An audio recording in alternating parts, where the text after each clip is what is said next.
Hello there again, everybody. This is going to be Jund League number 61, and we're still relatively new in the no Uro, no Field of the Dead, no Mystic Sanctuary, no Valky's Trickery, no Simian Spirit Guide meta.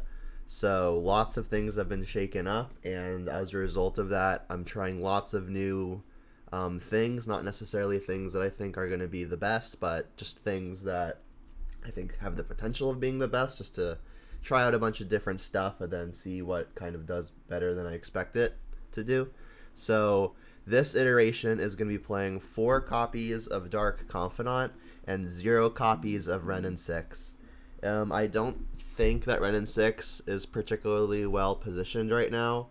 The -1 kills next to nothing, and against a lot of the more mid-rangey and control decks, I think like actual card advantage is going to be where I want to be. Obviously, like Renin 6 can buy back things like Peatland and where is it? Forgotten Cave to generate some card advantage. But you need those 2 specific lands for it to net you actual usable resources. Land drops are obviously good because you want to be able to double and sometimes triple spell to start pulling ahead. But if I'm going to double and triple spell to pull ahead, I need the actual spells to cast. So hopefully Dark Confidant gets me there.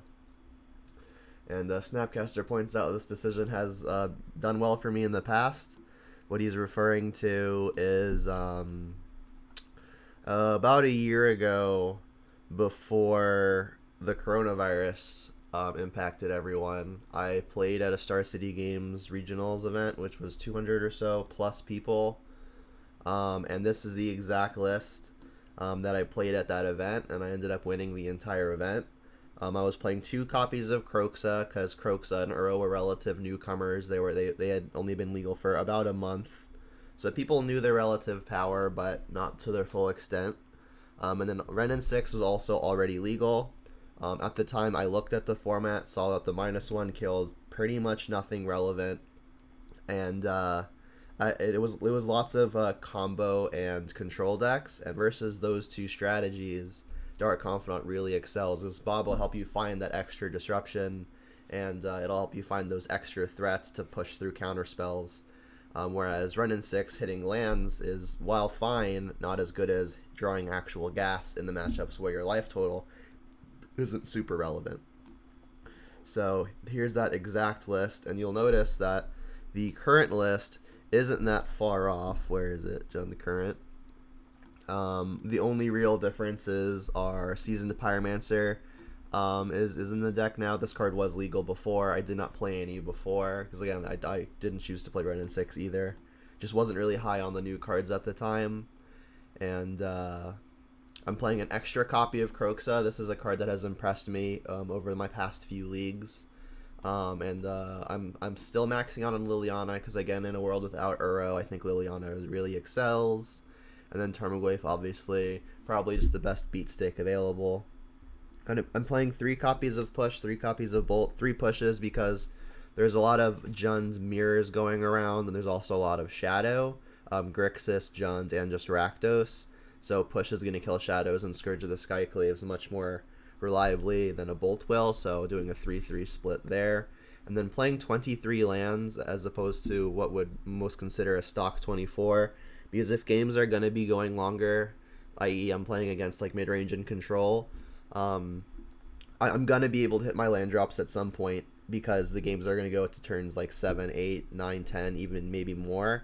So I'm cutting down on a land because I want that extra land slot to be just another spell that I can draw in the late game as opposed to another land.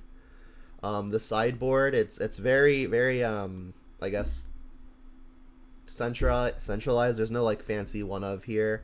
I don't have any other graveyard hate except for 3 Nile Spellbomb, so I am aware that I may be a little weak there.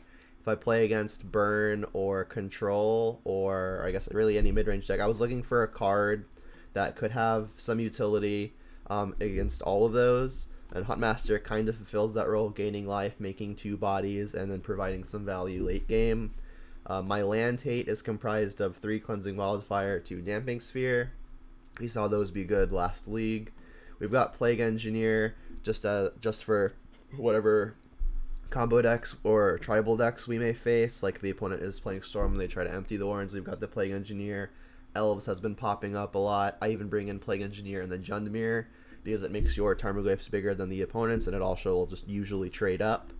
And then I've got 3 copies of Collective Brutality for the control and combo decks that instants and sorceries are important in, and also obviously excellent versus hyper aggro like Prowess and Burn. So that's what I'm working with right now. Let's take a look at the modern metagame as it sits today. No Uro in it, so that's exciting. Blitz still in first. I get to say a deck other than Uro is still in first for the first time. So Blitz has been on top for 2 days now. Hammer Time followed by Burn, a pretty solid top 3, I think. And then the rest is just kind of more mid-range control and combo decks, which is how I tend to like it. The things I would like to avoid as far as this top 15 are concerned is I would like to avoid Dredge, and I would like to avoid Tron. Everything else I think we've got a fairly fair game against, as Jund likes to have. So let's just jump into this league. See what we can do.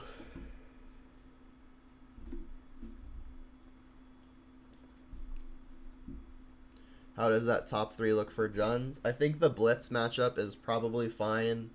The scariest card there is the Stormwing entity, just because the single Prowess trigger gets it out of bolt range and a push never touches a Stormwing.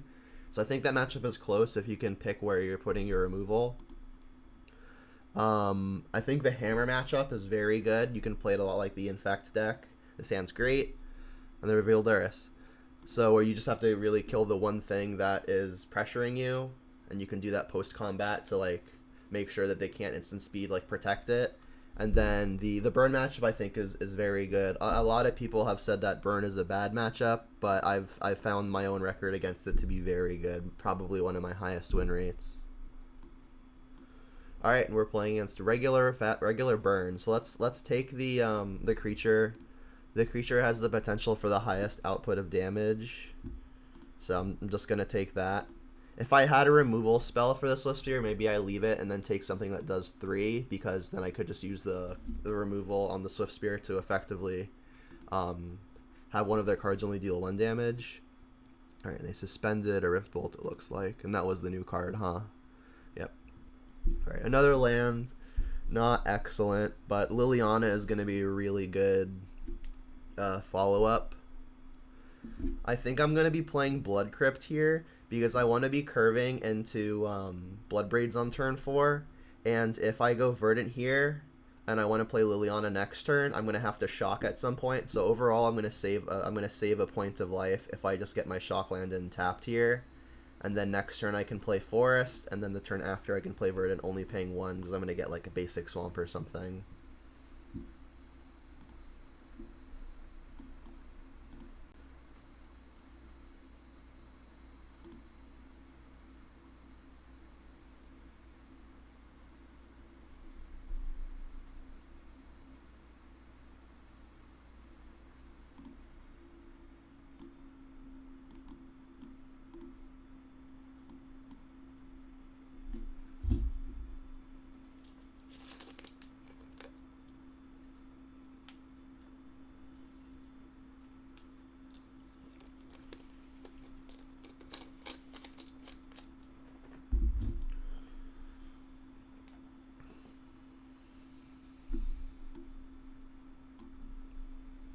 So Lava Spike has been eroded to being able to hit Planeswalkers, but if they throw a Lava Spike at a Liliana after Liliana has already plussed, I feel like I'm coming out ahead on that exchange.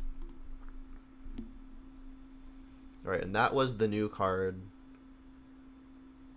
So interesting they're not also choosing to Lava Spike me here. We know they can't cast another spell, so that's a little strange to me. Alright, other Blood Crypt, not great. So let's play the Forest now and get the Liliana plussing, and I'll discard Blood Crypt. What is the Forest art? It's just the most recent Forest I've acquired. It's from the current drafting set. Alright, again, I'm going to ditch the Blood Crypt because it'll save me the least life trying to get 4 untapped mana next turn. Or save me the most life. I only have to pay 1 to play Bloodbraid as opposed to 2.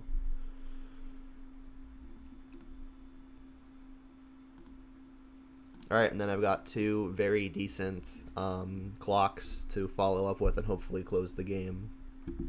I want to give my opponent the minimum amount of time to draw burn spells, so I'm just going to hope that my Bloodbraids hit additional threats, the beefiest of which would be Tarmogoyf. Alright, so the opponent now has 1 card in hand. So we're going to hope that they don't draw Boros Charm.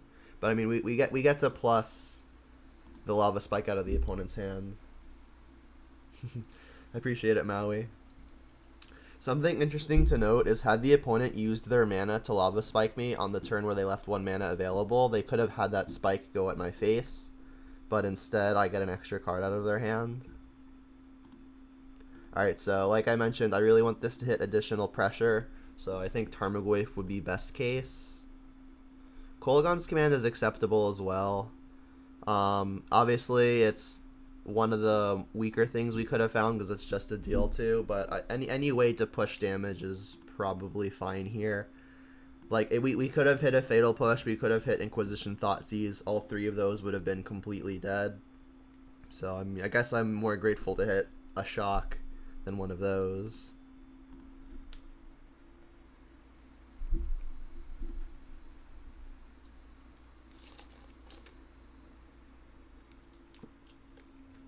Alright, so alright, there's the Thoughtseize we were hoping to not hit. So the opponent has us at an effective 4, which means that we need to dodge Boros Charm. Definitely discarding the Thoughtseize.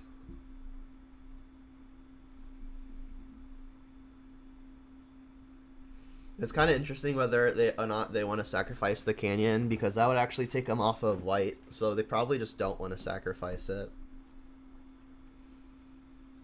But this Liliana has done really well, eating 3 cards from the opponent's hand, including 2 burn spells, which combined with the Rift Bolt on Suspend would have killed us. Alright, so again, we're hoping this hits additional sources of pressure, no Inquisitions, Thoughtseizes, or pushes.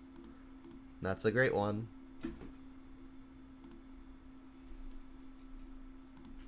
Alright, and Tarmogoyf is a good additional source of pressure. Unfortunately, it's not going to be lethal coming up. So, we've got 8 power on board. So if we can find a Lightning Bolt or a Kolaghan's Command and the opponent loses a life, we may be able to get there. I'll keep the land in hand. I'm never sacrificing it. Excuse me.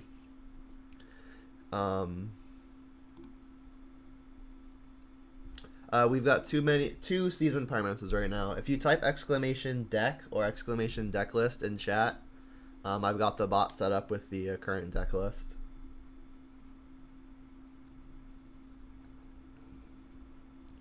Alright, so the one card that kills us on the spot is Boros Charm. So the opponent is gonna have to brick. We need to avoid Boros Charm or just 2 burn spells.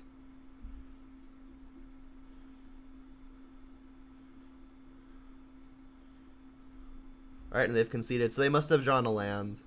Pretty great. Alright, so we beat Burn game 1, which is always a good feeling. I think my win rate versus Burn game 1 is pretty low, but it tends to be higher 2 and 3 if I can mulligan moderately aggressively towards a Collective Brutality. Alright, so we're going to take out pretty much everything that says lose life. Dark Confidant, obviously not great versus Burn. And then Thoughtseize also says lose life. Thoughtseize is going to be a gain 1 life and information on average. So it's not like the worst thing to have in your opener. But I mean, something else is probably better. I don't think I'm cleansing Wildfiring, but none of these other cards are particularly relevant. I almost rather just have a Thoughtseize over something like a Plague Engineer. Because like if I go Blackleaf Cliffs Thoughtseize on 1 and I can take my opponent's Eidolon, that even though I'm losing 2 life on casting, it could potentially net me a few life and information. So I mean, 1 isn't terrible, But I would take it out had I had a 6th sideboard card that I wanted. I mean, Spellbomb and Wildfire are redraws, so maybe that's better, but I still think one Thoughtseize is probably fine. I am nervous that I'm choked on just like having a ridiculously high curve, but we'll see how that goes.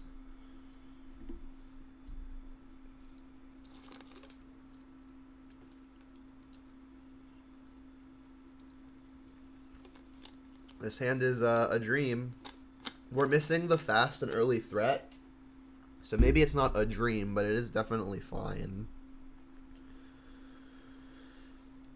The way this hand looks, I almost want to fetch basic forest with this. It's a little awkward in that if our primary win condition ends up being something like a Kroxa, forest does not escape it. So maybe I don't want the forest here. But I mean that's gonna be the land drop progression that has me not losing the most life. Let's see what we draw first. I want to find like a black leaf cliffs here would be the ideal case, but any land would be acceptable. Alright, maybe not that one. Do I know what the primary element of Nahiri falling out of favor was? What are they? I'd have to think about that. It could be better now that that Uro is gone. I mean, Nahiri is pretty powerful. I think it's just that, like, Jeskai Control in general isn't a very powerful deck at the moment, and that's kind of the backbone of the... It's kind of just Jeskai Control with a Nahiri finish.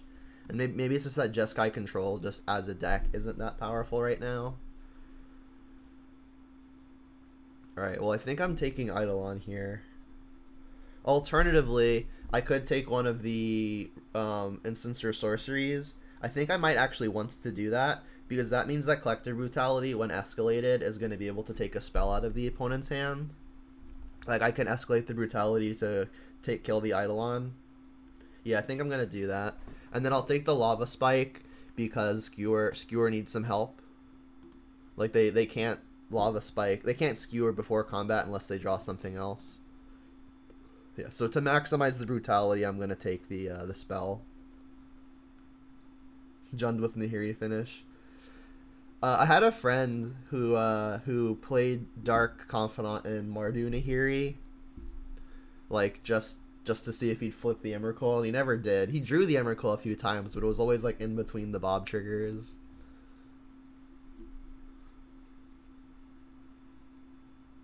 All right, Eidolon, just as we've expected. Alright, so our Brutality is going to get to kill the Eidolon now. And Liliana's a pretty nice draw, because that's going to definitely kill the Swift Spear. Kolaghan's Command would always do it, but if they have like a spell in response, it could get awkward. Alright, so this is going to get basic forest.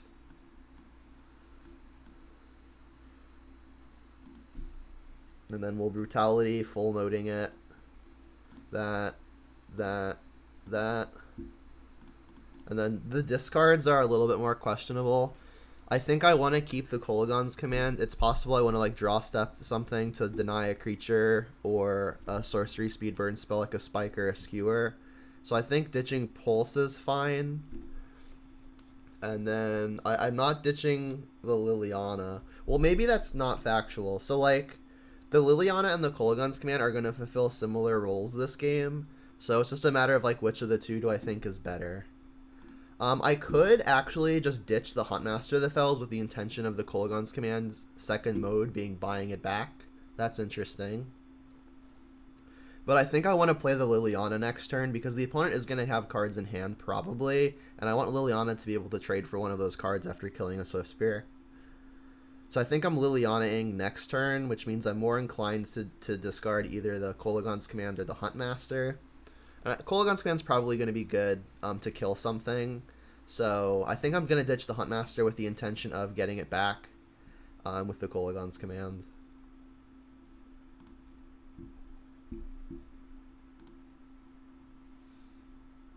Alright, and then between Skewer or Skewer, which should I take?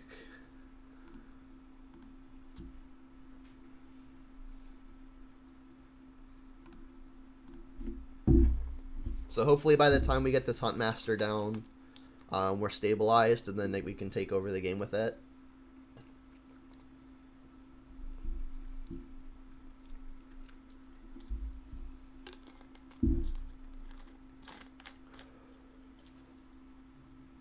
Boris Charm is a rough one to see.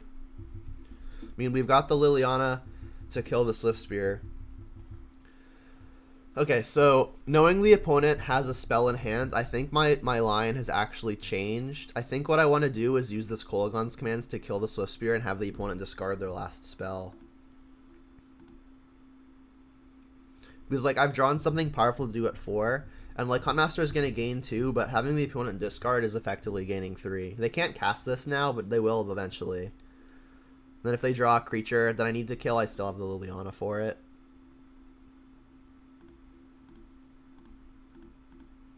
Gonna have to be careful with how many times I use this peatland.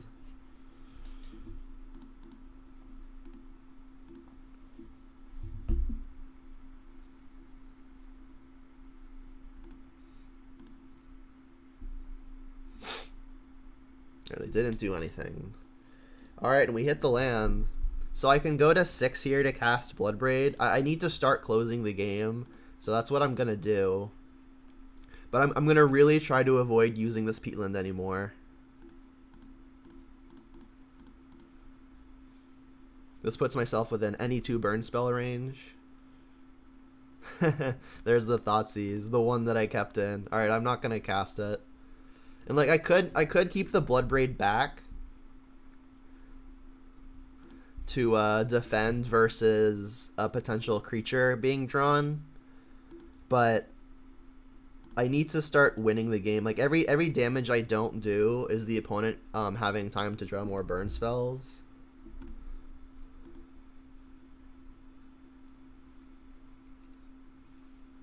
Alright, they drew a land. Obviously Canyon can redraw.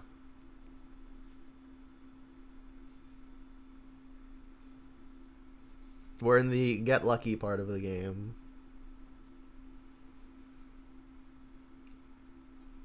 So what I want to do here, I believe, is sacrifice my own Nurturing Peatland. The opponent's Hellbent, so plussing doesn't necessarily do anything.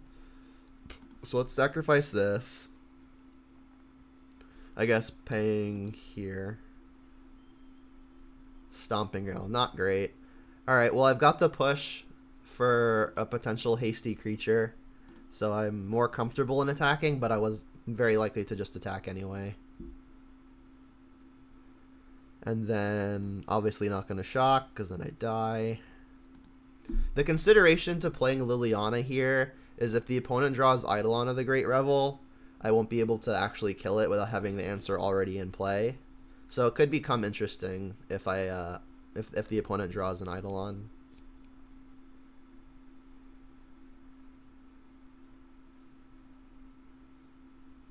Alright, well they've seemingly found land so far. And I do want this 4th land in play for potential Bloodbraids and Huntmasters. There's a Kroxa. So, Forest doesn't escape Kroxa. I did mention that. So, do I want to Kroxa or Liliana here? If I Kroxa, I can hold up a black for a potential haste creature. But again, if the opponent plays Eidolon, it puts me in a really awkward spot where I won't be able to kill without having the answer already be in play. I mean, I'm going to attack first and see if that spurs anything.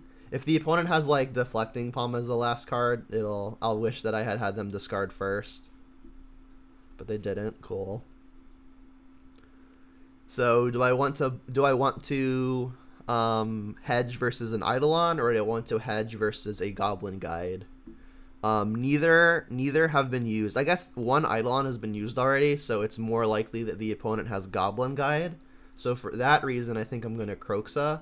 Also, if the opponent has a land, that makes it so that one more attack is lethal.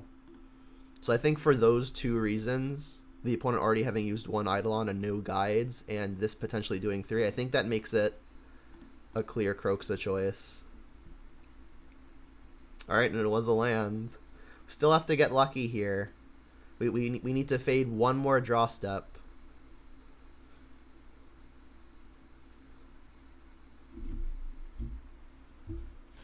So creatures don't do it. Alright, and the opponent fetching here might signal that they're not playing Searing Blaze any longer, because this would reduce an out since we're at 2. Alright, fingers crossed.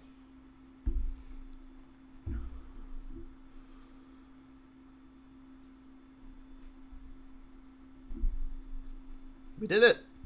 Excellent. The burn record gets better.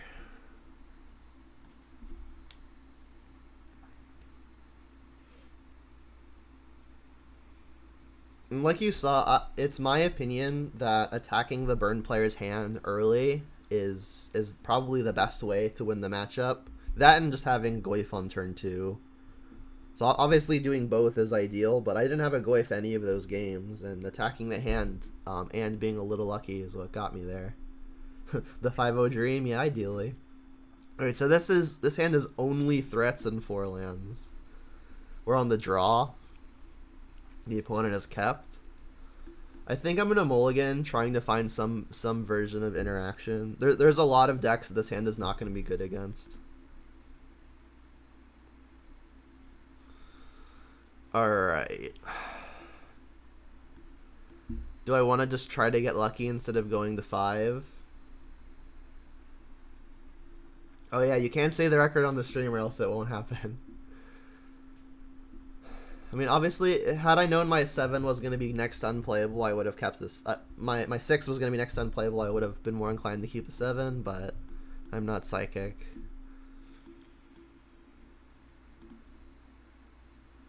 Okay. We've got that mode of interaction that I was looking for. Let's keep Blackleaf Cliffs and at least a fetch. Obviously keeping the 2 spells, so it's just like what mix of lands do we want to put on the bottom? I think I want to guarantee that I can play Liliana on 3. So I'll bottom the tap land. And I think I want to complete my trifecta of colors. So I'll bottom the Blood Crypt. Like I'm going to get like Stomping Ground, Overgrown Tomb with the 2 fetches.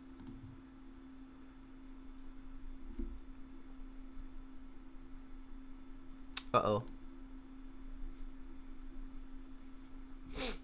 Hopefully they're not 8-rack and mulligan twice.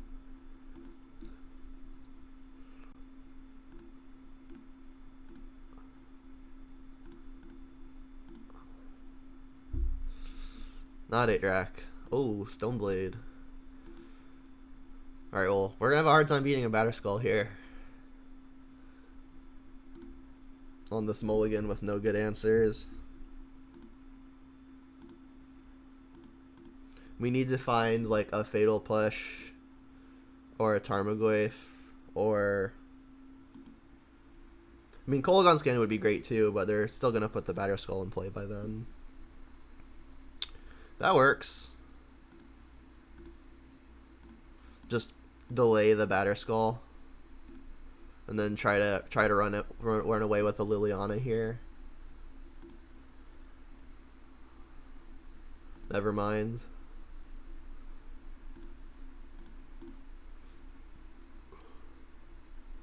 Rut-row. Gotta get another Liliana? Or like a Kolaghan's command?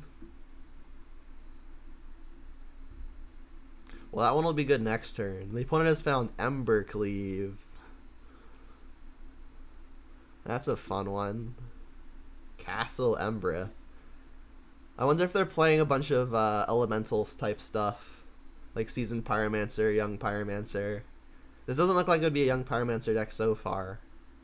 Attack? You don't want to put Batterskull in? You have 4 mana that you want to use? Souls. Well, that's unfortunate. Alright, so maybe it is a Young Pyromancer deck.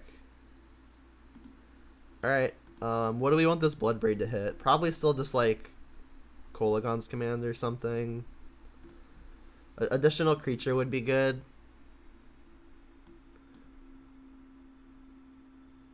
Okay.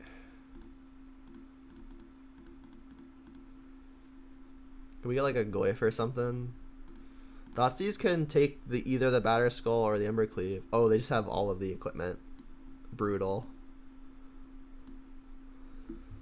Jeez. Alright, well, they're going to get to put Embercleave on something, but I'm not actually super worried about that. I kind of think that the sword is going to be the most troublesome. Like, Batterskull equipping and re-equipping is going to be annoying, but I just am going to have a real hard time beating that sword.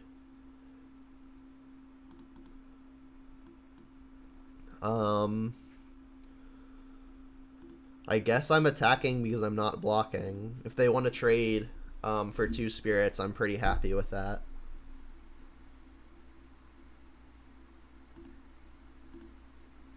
Sure.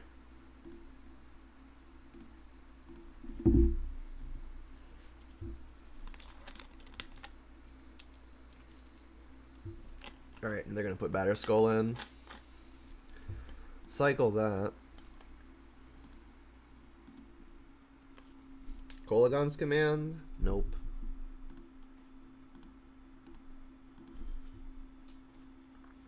Yeah, I especially think I want to be offering the trade because like the opponent having Embercleave and Castle Embereth both of these things make their individual creatures much better. Alright, I'm gonna see if they try to put Embercleave onto the Germ. And then if they do, I'll push it.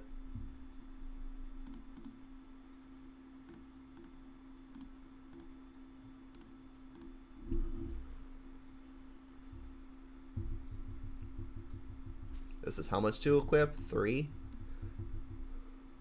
They're not equipping.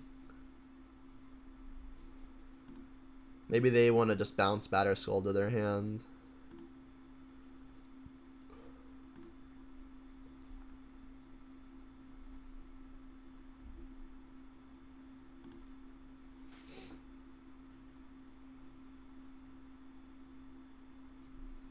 This is a matchup where I'm very happy to have access to 3 Kolagon's commands.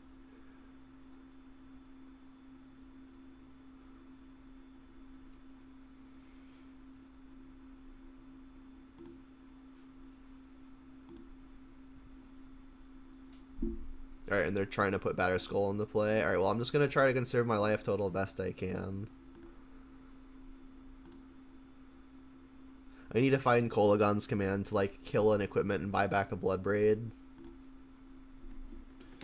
So if they put Batter Skull into play and equip Embercleave, I am just dead. So let's see if they do it. If they don't do that and I hit Kolagon's command, there's a world where I come back.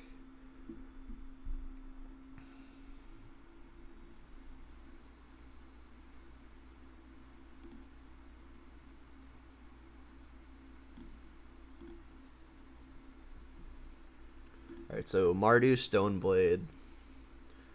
Huntmaster's probably going to be fine. They're playing Lingering Souls, so it's possible Nile Spellbomb is a consideration. They're playing Elementals, so I definitely want the Plague Engineers. Let's get these Spellbombs in. I don't think I want Brutality. So in the top deck war, Inquisitions and Thoughtseizes are going to be pretty terrible. Thoughtseize is going to be able to take Embercleave and Batter Skull. So maybe I want the Thoughtseizes over Inquisitions. That's interesting. Oh, I've got 2 Kolagon's commands, not 3. My bad. Liliana's are pretty weak versus the Souls plan.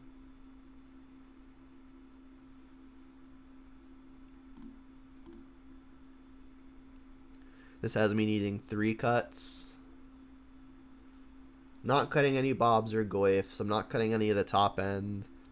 These cards all seem quite good. I think it's probably just 3 hand disruption spells. I think like for a saving life consideration, I think it's more often that I'm going to want the 2 life overtaking exactly one of the bigger equipment.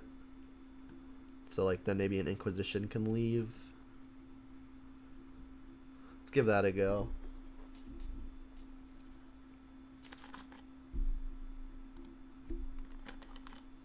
Yeah, we've got a keeper. It's looking like I'm going to want all of my mana, so I'll just play Forgotten Cave on 1.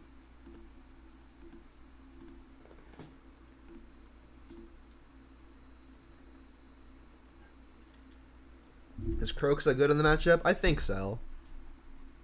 Backup Bob is a good draw. Like, if they discard a Lingering Souls, we've kind of gained them a little value. But I think if Kroxa can be escaped, it'll be very good. Boo. Alright, well, we've got another one. And then I don't think, given the opponent's land set, that we have to be afraid of Blood Moon. And I'll play the Verdant here, so I've got the option of Fatal pushing something. This is likely to be an Overgrown Tomb, so I have second green, second black. Boo.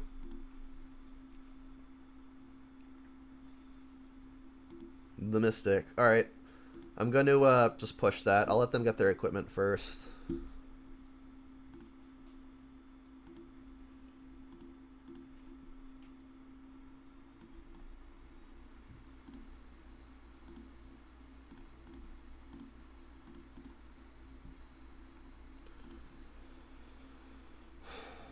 Oh, Huntmaster. Kind of want to just do that. Yeah, let's do that. Like, I could Bloodbraid here. If I hit a spot removal spell with the opponent not having any creatures in play, I'll feel bad. And Huntmaster is going to be good just as good now as it will later. So I think Bloodbraid is a higher ceiling later. Alright, they're not playing a land. So I can Kroxa now, and then just like bolt anything next turn in order to be able to get Kroxa into play next turn. I don't even have to bolt something random. I can just Kroxa. So let me attack first. Maybe the opponent wants to like push this pre-combat for whatever reason. And I do think I want Kroxa in Plagues. Like, we know the opponent has 4/3s, and Kroxa is going to outsize them much more cleanly.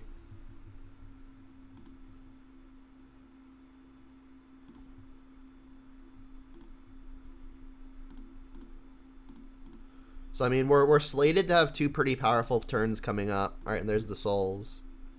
Like we have Kroxa followed by Bloodbraid, and I do want to Kroxa first because I want to take it out of the reach of Grave Hate as quickly as possible, I think. So this is the first time the opponent has access to 4 mana. They missed a land last turn. Yep. Don't think I'm bolting quite yet.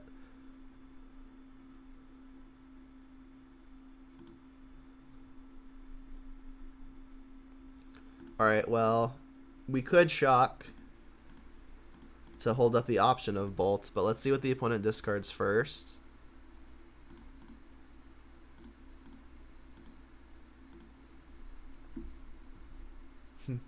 Nice to meet you, Rhinocecorn. That's a cool name. I appreciate your support.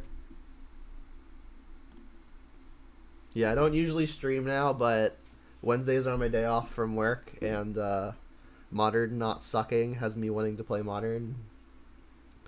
So if the opponent has a land here, they can play and equip Sword. So I think I'm going to shock here to prevent that. I mean, they'll obviously know that something is up. So I'm going to hope that the one card we don't know about isn't a way to kill Kroxa. I'm hoping they're just going to play Sword and then try to equip it, and then we can neutralize their entire turn.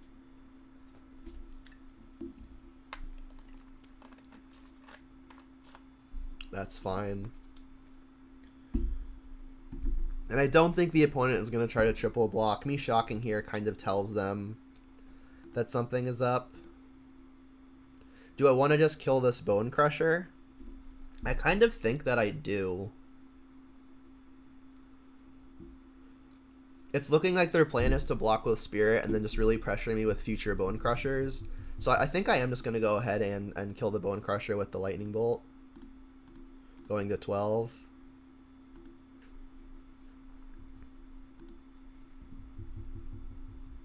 Wow, Kolaghan's Command is really excellent here. I still think I want to use Bloodbraid Elf. The issue there is if the opponent draws their land and they go Sword Equip, I end up discarding the Kolaghan's Command. So I think it's actually kind of close what I want to do here. The thing though is, like, if they use the turn playing Bone Crusher, it will be so much better to have played Bloodbraid and cast whatever I'm potentially cascading into. I think I really want to play this Bloodbraid here. If I end up discarding the Kolaghan's command, I'll be saddened. But the opponent might not even make the play if they think I might still have a way to interact. I shocked last turn and used the Lightning Bolt. Alright, that's a way to deal with it as well. They've got 4th Bone Crusher, Sword, Seasoned Pyromancer. Let's take Sword. Quads Bone Crusher. Alright, discard another card, please.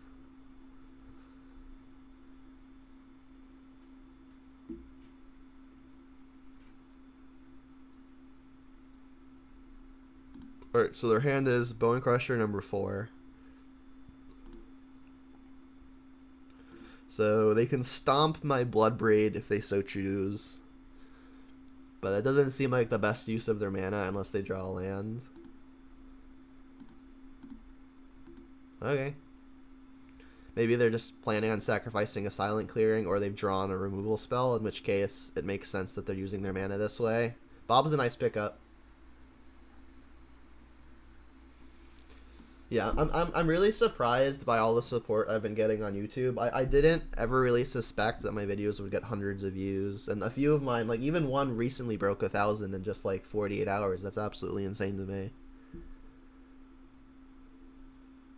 Alright, let's attack. Alright, they're letting me attack, so... Another Pyromancer, okay. Like, I could have Kolaghan's commanded this first. Maybe I should have. But I think one of the ways I lose is the opponent drawing a powerful equipment that I haven't thought of. And I'm so far ahead that I think I might as well just use the win more strategy, which is kind of go for the perfect win of make sure you're permanentless.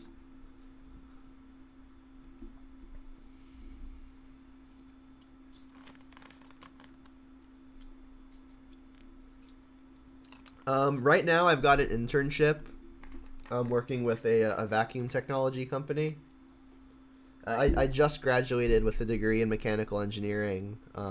Literally a month ago I graduated. So right now I'm enjoying the academic bachelor life with no real like obligations and a flexible schedule. So I mean I'm gonna join the real workforce at some point soon though. All right, so I want to kill this thing. Exile all cards from a yard, so I can't buy back Bloodbraid. So maybe I should have responded to that, but not a huge tragedy. I think I'm just going to attack and then buy it back when they exile. I appreciate it. More Kolaghan's commands. Alright. Alright, so they'll block, they'll sacrifice, but they're going to take 3. In response to the sacrifice, I think I'm just going to buy back Dark Confidant, because I can play it immediately. Again, just going win more. Alright, and I'll do 2 to you, just buy back a Bob.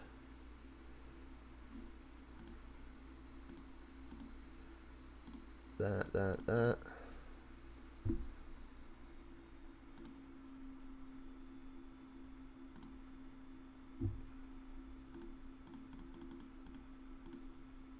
I think buying back Bloodbraid is also more than acceptable. Maybe even correct, because 3 power with haste will get through a Bone Crusher.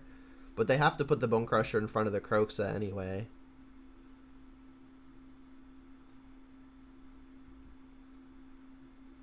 Oh, nice. Yeah, ooh, Feed the Swarm. I'm not sure if I'm doing grad school or not yet. I'm definitely not doing it now. But I've heard that a lot of bigger employers will help pay for grad school after you've been employed. So if I go to grad school, I think it'll be after I'm employed. Because I know it can be really pricey.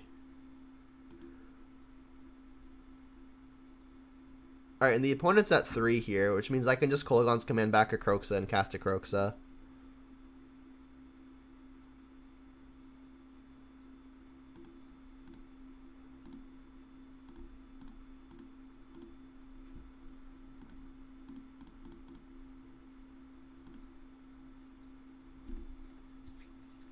Accounting, nice. That's what I think Snapcaster was going to do, something accounting related, and then he switched to engineering, I believe, right? Snapcaster is my brother, by the way.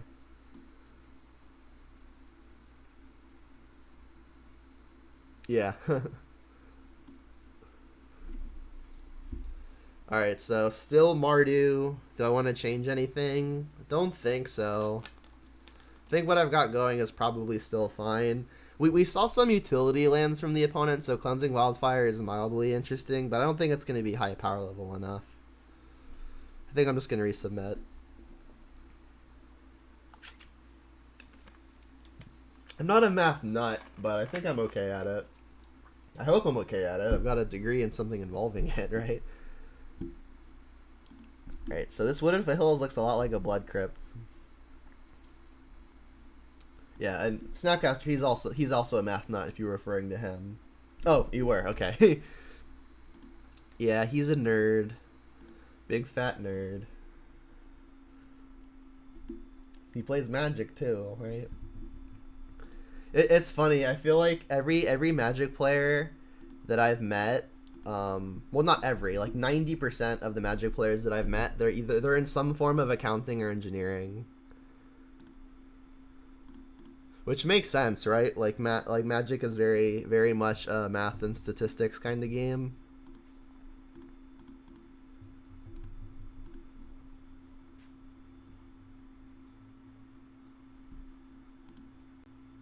They missed a land? Well, that's good. That's good. Alright, I guess I'll just cast a Crocus. So they could discard a Lingering Souls, but I still think I want to get a Crocus in the yard for a potential escape sooner rather than later. You're a lawyer? Okay, so I said 90%. You're part of that 10%. Obviously, it's just like fake numbers that I'm throwing out there, but...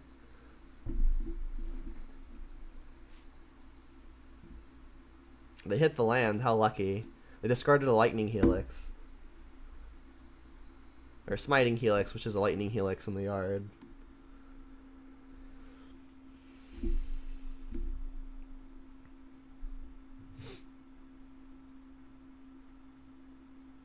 Yeah, one of my friends who plays Magic, he's currently studying education. The person who taught me to play Jund, 6 years ago, 5 years ago, he's a teacher.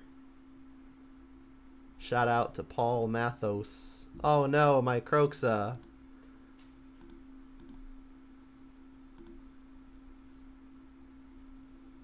Ravine's a pretty nice pickup. It's a utility land that we weren't really intending on using right now, like mana-wise anyway. I could pulse the Cleric just to force the issue on the graveyard. That doesn't seem great, especially when I'm forfeiting not playing Bloodbraid next turn. So I think what I'm going to do is just play the Ravine, say go, and then use the Spell Bomb at the opponent's end step. This gives them a window to use Smiting Helix, but if they're using their entire turn casting a Smiting Helix, I'm pretty okay with that. Yeah, education is brainy. You gotta have a lot of resilience to be an educator.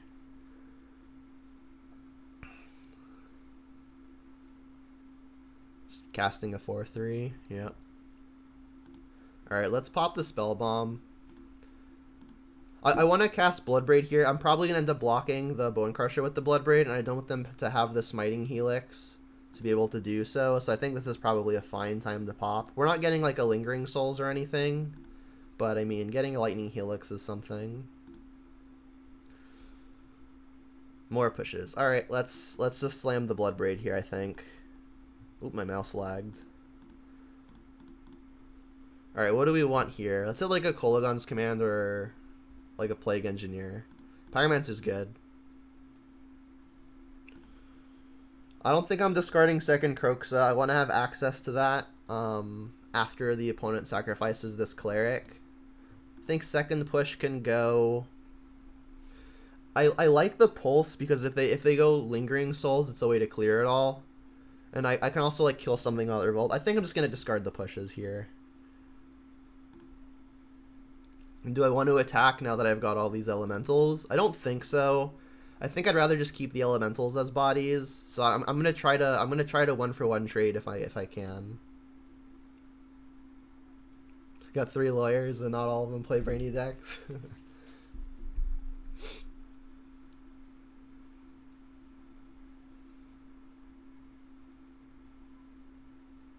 Croaks of your own. Yep. Um,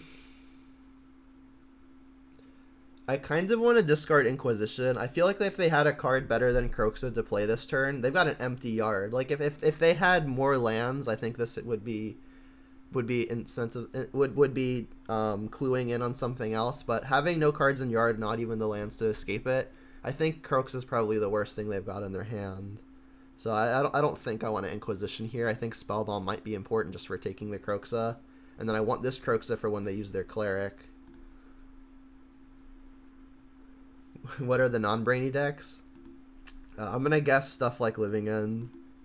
I don't think Tron is particularly difficult to play. You just have to mulligan pretty aggressively, right? For the Tron. I think the easier decks to play are the ones where like your turns are pretty much planned out for you. Like the deck does a very specific thing, you just do that thing. Yeah, I had someone argue to me that Tron is just as hard as Jund, which might be a fair argument to some, but the example that they used was wrong in my opinion. Like their example was, oh, it's easy. You go turn one map. He's like, I go turn one map. You go turn one Thoughtseize. It's like those two cards aren't the same at all. Like Thoughtseize presents you a very often difficult decision. You play turn one map, you know what you're doing with it.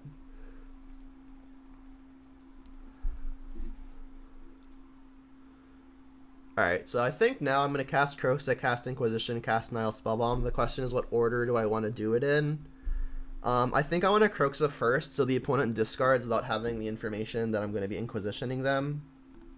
So let's do that.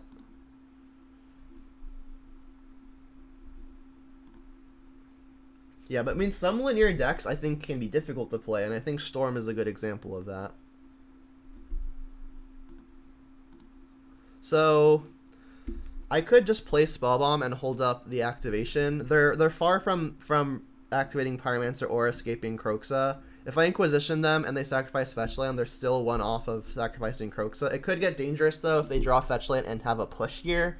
That would be a way that they can play Kroxa. And if I play my other cards, I then discard my answer to it.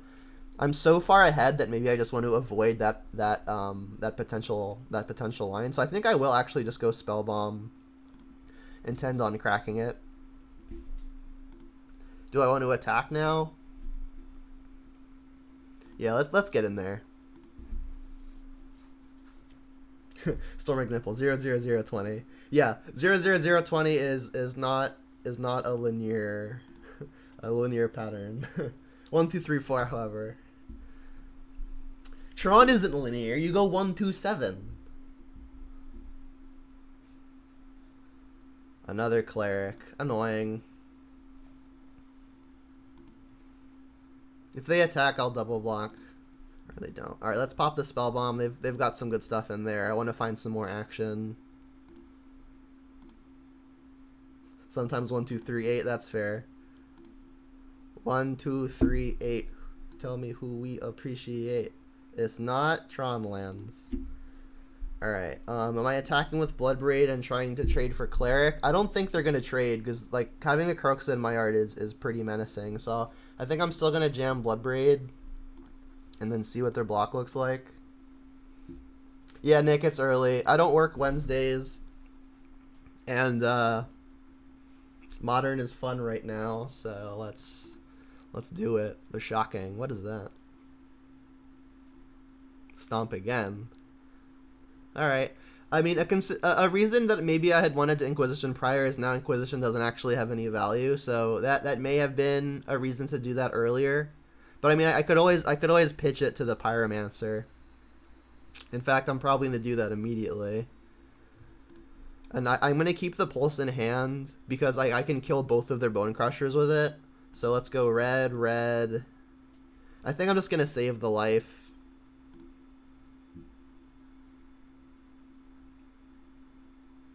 Yeah, I think Tron, I really dislike it, but it might just be a necessary evil. Would you push? Not bad. Alright, so we're out of pushes in the deck. What's my work week look like? I work Monday, Tuesday, Thursday, Friday. And I set that schedule. My internship is very lenient, which is nice. I think I want to just save the life here. If I kill this, I won't be able to kill like a Stoneforge or something. But I'm more worried about this carrying the equipment than the Stoneforge. My record right now is 1-0, and we are tied in games in this match. This is game 3. But it looks like we're ahead. If the opponent goes Bone Crusher here, I can pulse both of them. And then just jam. Souls. That's rude. So maybe now I need the pulse for those. Souls is a really interesting one here. Because, like, I don't have a good attack anymore. That's really, really interesting. I could activate Ravine and try to trade for the Bone Crusher that way. And then maybe if they, like, flashback souls, I just pulse them all. That's interesting. I mean, they don't have a good block moving forward if they don't trade it now. And then taking Bone Crush off the table enables attacks on all of these. So I think an activation on Ravine isn't crazy. Because, like, also going to 8 here entices the opponent to get some reach damage in, which means that they're more inclined to flashback a souls. Can I escape Croxa with my lands that are in play? If I get Forest here, yes.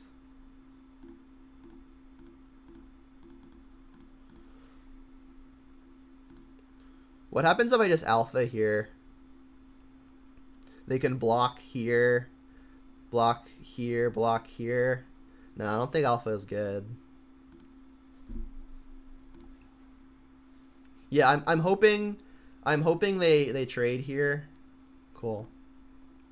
Because this sets up a much better attack if they're trying to flashback a souls here. Because then I can just pulse all the souls, and then their Bone Crusher is not going to be enough to stop all of my little dorky stuff. Oh, you're saying not if I can't cast Croxa. Well, if they trade here, I don't need to. I don't really. This game's not going to hinge on a Croxa. Also, 2 of them are gone. I've got 1 left. Like, with that trade, I don't think a Croxa is necessary any longer.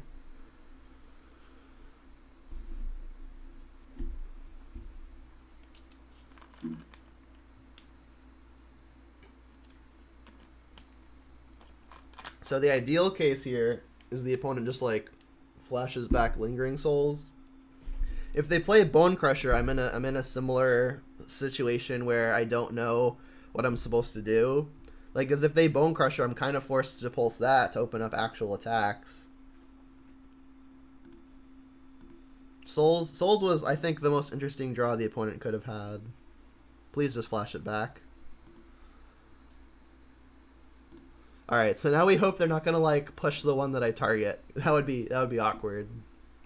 Oh, Huntmaster. I think I'm still going for this line. Gonna hit an untapped one, so if they have to push their own token, it's at least one that can no longer block.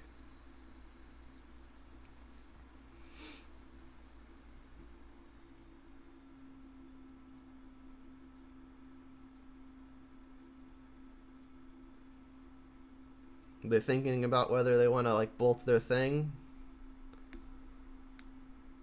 They shouldn't, because they can attack for 3 and then bolt me. If it's a push or like a terminate, then I think, yeah, you want to kill it. Stomp it. Alright, that gets fizzled. We're 1 off of just killing him. Alright, we need to avoid Smiting Helix and Lightning Bolt. It's as close as it gets. They're really good at drawing Bone Crusher.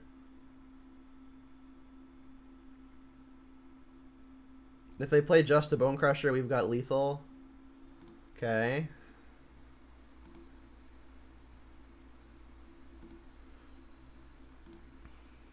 Can we just draw a bolt and make it easy?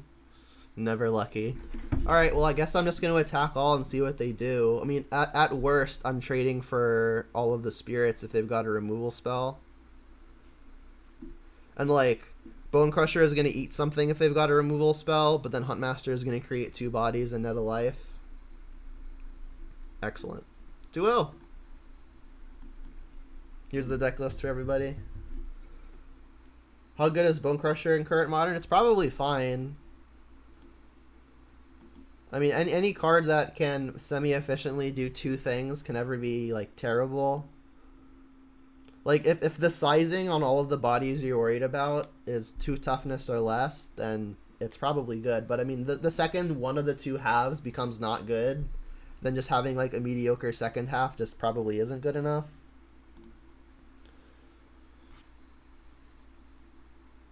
Yeah, I would like to see Splinter Twin in Modern. Swift Spear, no Luris reveal.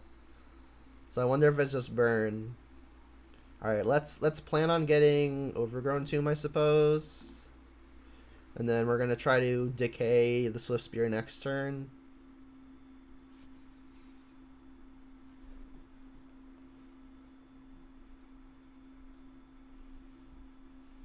So no Luris reveal might mean that we're facing Blood Moon, in which case maybe I want to get Swamp with this. But my hand's not very well set up to function even if I get a Swamp, and they have Blood Moon. Like, I'm going to need Forest anyway, I'm going to need second black anyway, so I think I'm just going to hope they don't have the Moon, given that my hand's not set up to beat it even if I get a Swamp.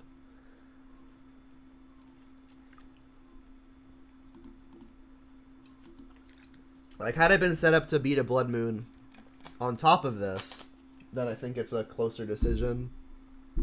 Oh, it's Is It Prowess? Alright. I don't think we're beating Is It Prowess with this hand on the draw. On the play, I think we're very favored. Revealed posture check. Yeah, you caught me. Please no Stormwing. Okay, no Stormwing. Really don't want to see another threat here. Like, if we can clear the board of threats and then Liliana the next thing, I'll feel really good. Nick says drink water. You guys care about me way too much. Y'all need to stop. Alright, I think I'm getting Overgrown Tomb here. Yeah, let's do Overgrown Tomb.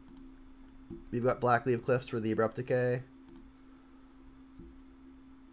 Alright, let's just pass. I want the opponent to make all of their spell decisions pre-combat before decaying. Oh, they found the creature. That had to have been the draw step. They had a red last turn that they didn't use. Burst, yep. So I'm going to decay one Swift Spear, probably Liliana, the other one. Oh, I guess it popped out already. Ooh, those are dangerous things. Luckily, I'm going to be able to clear the board before they count as prowess triggers. I was going to say, kind of awkward that I have to shock there, but now I think maybe I just fetch, like, basic Mountain to play Liliana. I mean, I kind of have to shock next turn anyway if I want a Bloodbraid. But I could draw a basic next turn to save me the life, so I think fetching here to hit basic Mountain is still fine. Yeah, on the play, I think we crushed the opponent with this hand, but we were not on the play. So any 3 damage burn spell just kills me because they can Lava Dart me twice.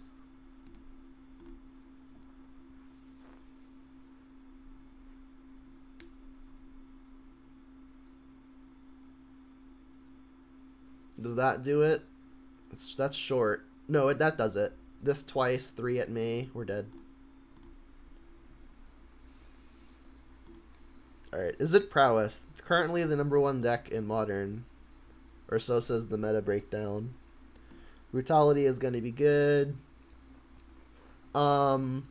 They might be playing Bedlam Reveler. In which case Spellbomb will be good. think Huntmaster is going to be a bit slow. It creates bodies though, so it might be better than Bloodbraid, and it also gains life. Let's do it for science. Maybe we like just shave a Bloodbraid. I don't want to get too choked up on the high end of the curve. I think Spell Bomb is probably worth it. Thoughtseize takes Stormwing, but the Inquisitions save the life. I think I'm going to cut the Thoughtseizes first and then keep the Inquisitions. Bob gets Lava Darted, unfortunately. And then we need one more cut. I think I'm going to cut a Kolagon's Command. This isn't going to kill a whole lot with 2 damage. Like, using 3 mana, even at instant speed, to try to kill something, then have, like, a single prowess trigger save it. It seems like a pretty negative mana exchange, especially when they could use 0 mana on, like, a Lava Dart to save something. This seems acceptable.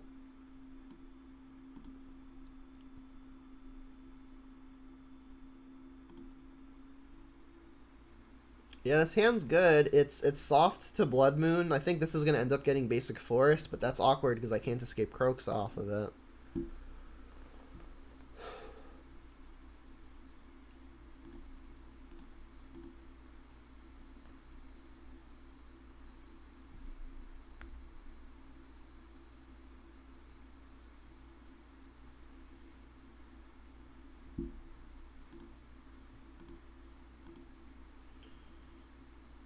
Okay, I still think I want to get Forest. My forests are such high value because it lets me cast Tarmogoyf and Bloodbraid and eventually Huntmaster. I mean, I still have a turn to decide, so I think I'm just going to go Blackleaf Cliffs, play Croxa. I don't want to cast Tarmogoyf when it can be Lightning Bolted, I don't think. So let's go land Croxa. Like, it sucks not getting my Piece of Pressure down fast and early, but if my Piece of Pressure is going to die to just, like, anything in their deck, I don't think I want to use it.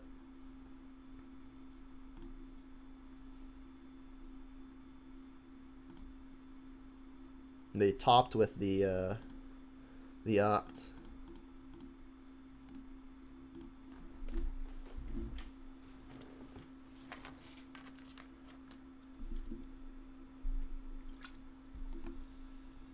Yep.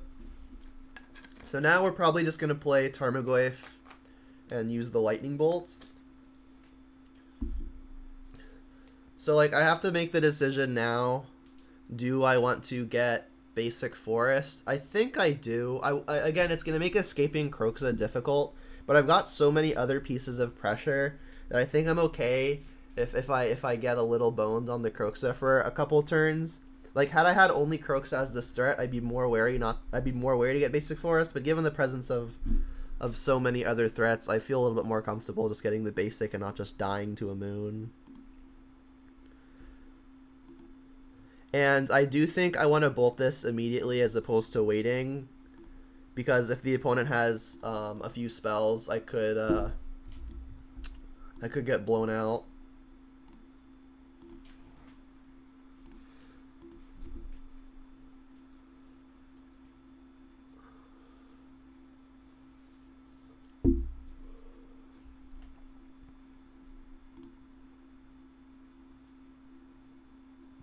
No spells pre-combat. Alright, light up the stage. Makes sense. Vapor Snag, Stormwing. Alright, well, Brutality is an interesting drop because this is the last turn that it's going to be able to kill the Sprite Dragon. So I think I do want to just kill the Sprite Dragon. I could Bloodbraid and try to Hail Mary the removal. But if I don't hit the removal, the Sprite Dragon is gonna be a lot of pressure combined with the Stormwing. So I think I just do want to kill this.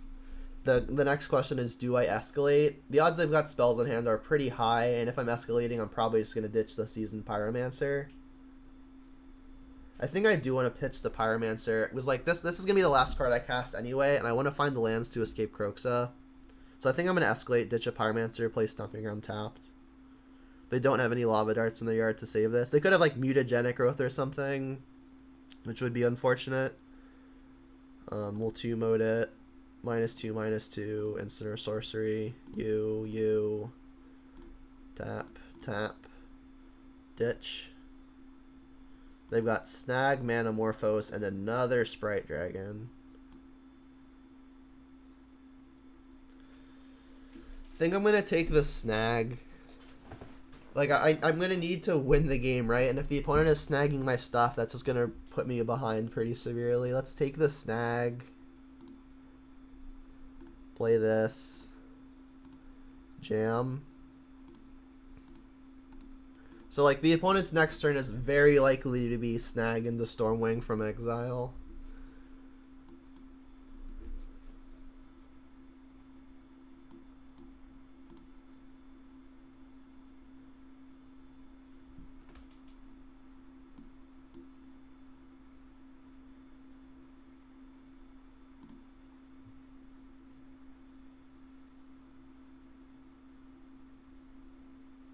If they're going to play the Stormwing, I'm assuming they want to fetch first.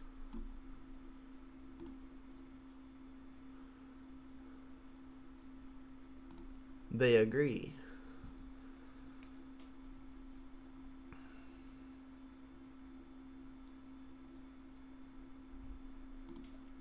Alright, so my best answer to a Stormwing, or my only answers to Stormwing, are Lightning Bolt, no prowess trigger, Maelstrom Pulse, and Liliana's.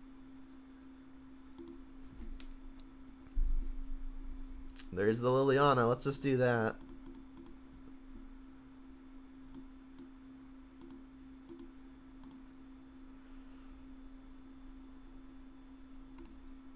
Alright, the opponent still has Stormwing. They can use the Stormwing to kill Liliana, or they can just start it. Interesting that they didn't wait. I think putting a counter on the Sprite Dragon may have been beneficial. I mean, maybe the other card in their hand is something that costs a lot. Nope, there's... Alright, so yeah, I think they just missed a +1/+1 counter, which is good for me. Alright, so if this Bloodbraid hits a removal spell, we'll be at 13 with an attacker in play. Oh, another Stormwing. That's bad. So, I mean, my read was correct. They had something that cost a lot of mana.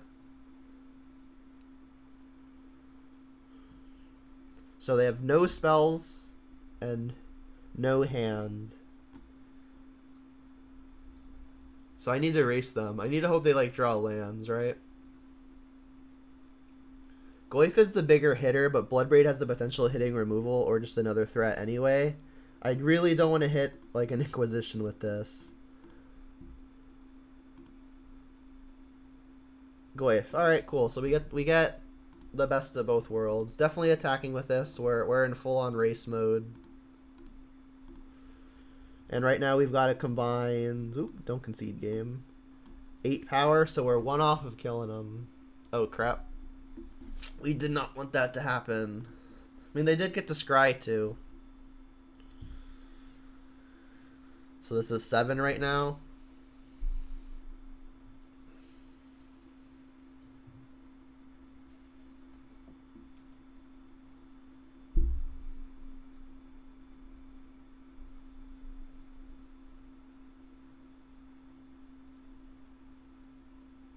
It's gonna be close. Land. So we have access to escape Croxa now. The issue is all of their things fly. They do just kill us. So I have to hope they don't block for some reason. I mean, that's my only line, right? I have to hope they don't block. Alright, please don't block.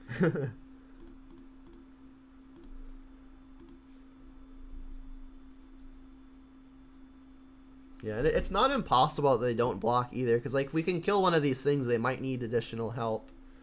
Alright, so now since we know that they're not blocking, I can Spell Bomb, redraw a card off of Spell Bomb. Hopefully that finds an answer. Do I want to take a land out of the deck first? I think I do, because, like, killing either one of these things means that one spell doesn't combine to lethal. So I think taking a land out of the deck here is actually probably worth it. Could I have gotten Bolt off of Spell Bomb? That doesn't kill them, though. Like, if I get this out of the way, they go to 1 off of the attacks. We're currently 2-0 in this league, but we're down a game and pretty likely to lose this one. All right. We need Liliana, a lightning bolt, a fatal push, just any removal spell right now, really. There's a push. All right, and do I want to push this now to get this to die as well? I think so.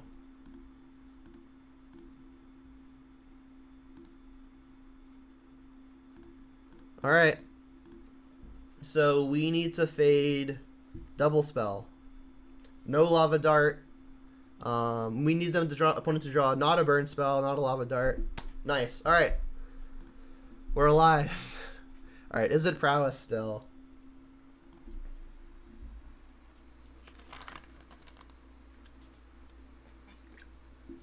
I'm wondering if Plague Engineer is worth it because it kills Stormwing, but only if Plague Engineer is down first, and like all of their good threats that we have trouble with have flying, so he doesn't even trade with those.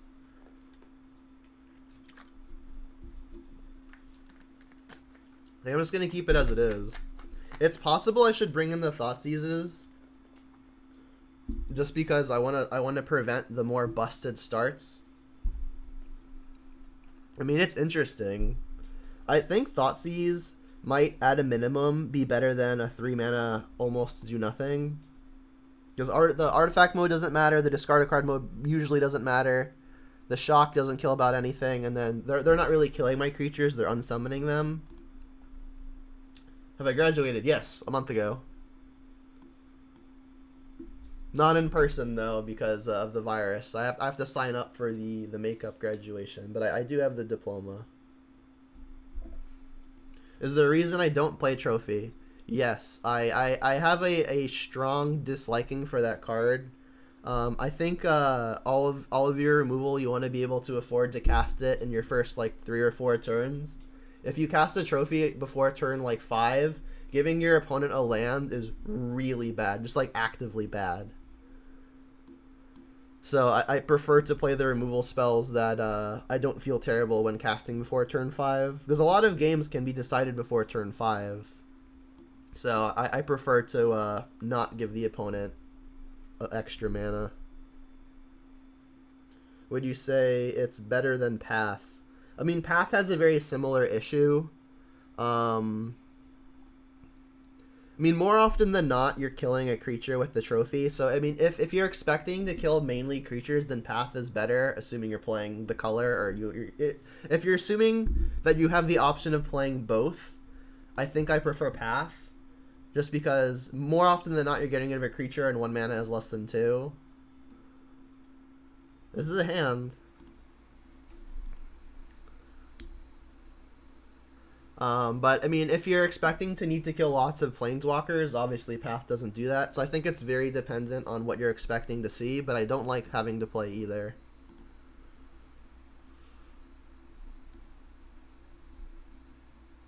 Wow, Brutality is good.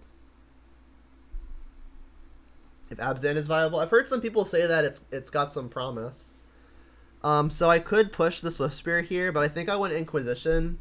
I think I want to stop just like having a generically busted draw, and the removal is going to be good next turn if I'm okay with losing a couple extra life. Like I've got the Bolt if they've got the Storming Entity draw, so maybe having the Bolt means that I'm more incentivized to just push this and keep my life total high overall. Diamonds pops up out of the shadows. Someone say Abzan. Yeah, Diamonds is a pretty prominent Abzan streamer, so if you ever need any Abzan content, go there. So having the Bolt, I think, means that I'm just going to use the Fatal Push. Inquisitions are better earlier, though. Yeah, I think I've talked myself into Inquisitioning. Just because the Inquisitions are so much better early. Let's do that. We've got Relic, Manamorphose, Light Up the Stage, Opt. Relic is annoying, but not against the hand that I've got set up right now. I think I'm just going to take the multi for 1 and Light Up the Stage.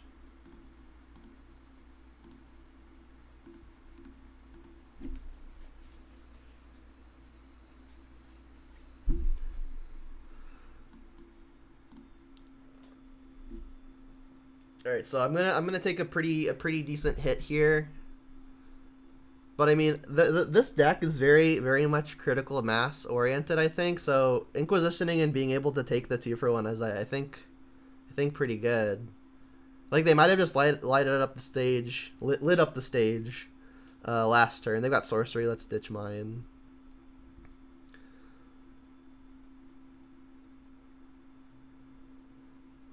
All right, Goyf is a really good draw, but I mean they've got the relic, so I think so. My mana is awkward, right? Because like I want this to be able to cast pushes and bolts. Like I want to cast this Inquisition here, right? I guess they used this, they played that, so their hand is all unknowns. I believe I want to cast Inquisition here, which means that I'd have to use the Lightning Bolt on the Swift Spear. But then I don't have the Lightning Bolt for Stormwing Entity, which is the card that I need the Lightning Bolt for. I mean, I guess I could just use the Inquisition and then whatever I see can give me the information on how I actually need to fetch.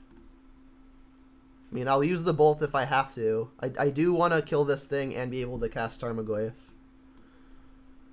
Manamorphose, Lava Dart, and Vapor Snag. So Vapor Snag is going to be pretty annoying, but ultimately it does the least damage to me.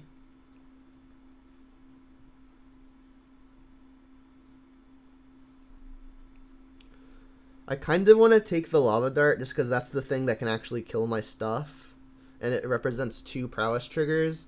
But taking it is also awkward because putting it in the yard is a prowess trigger anyway. So I think it's between Manamorphose and Vapor Snag. And then between those two, I'm more incentivized to take the Manamorphose just because it could steamroll the opponent into future threats. So let's take that. Land. And then I guess we'll just say go here. Croaks is real good. So I'm gonna have to be careful with how the opponent uses the Lava Dart, because if I try to bolt this before they use the Lava Dart, they could save it. So let's just see what they do. Alright, so we know the hand now. They cannot flashback Lava Dart because they don't actually have a mountain.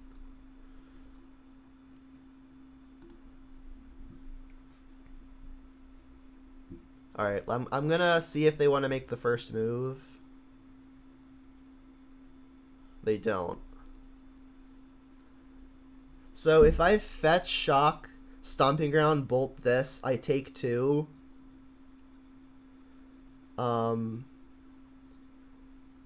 But if I just take 2 anyway, it's also just like taking 2. So it's the same amount of life if I just take the hit first, unless they decide not to Lava Dart. Like they could Vapor Snag their own creature back, which is also just fine. All right, let's I think take the 2 because them casting a thing is me losing the same amount of life. All right, and then I'm gonna fetch, shock, bolt now, I believe. And like if they want to save their thing, it's unfortunate, but it's whatever. I mean, my hand's pretty good. I could then Brutality escalated to kill the other thing. Like I'm hoping to use a spell here because then my Brutality gets to kill something. Stomping Ground, yes. Bolt. Come on, Vapor Snag your thing. Vapor Snag your thing.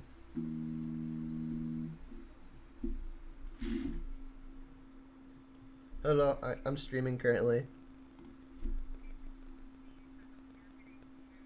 Oh, nice. Nice. Alright, talk to you soon. Bye. Okay, so we don't get to kill the thing, but we do get to take a thing. Alternatively, I could just have the push. Definitely playing this. Vapor Snag is gonna tag the Goyf, so I don't think I'm gonna play the Goyf until after I've taken the Vapor Snag. And I don't think I want any more actual damage to connect with me, so I think what I'm gonna do here is I'm just gonna use the Fatal Push on the Swift Spear and then cast the Goyf on a later turn. It doesn't use my mana very efficiently, but it's gonna overall save me the most life. And I am at 9 against a deck that's got lots of burn stuff going on.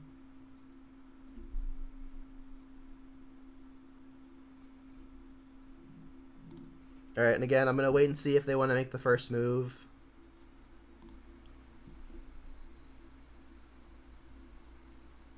Bolt me. Yep.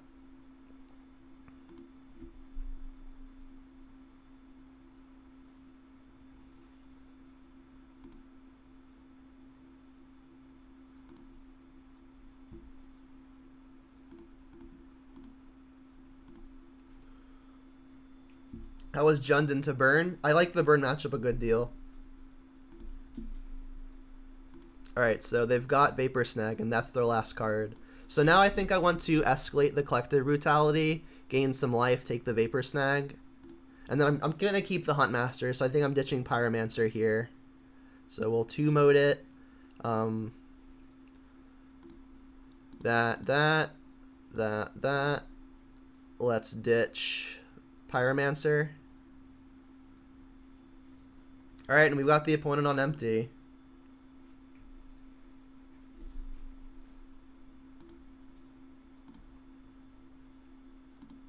Alright, so if we don't hit a land next turn, we'll just play a 4/5 Tarmogoyf. Combined with Fire Islets and the opponent being at 10 is a pretty quick threat.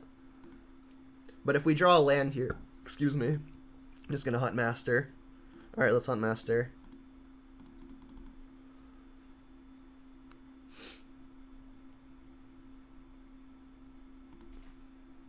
Alright, I think we're pulling ahead.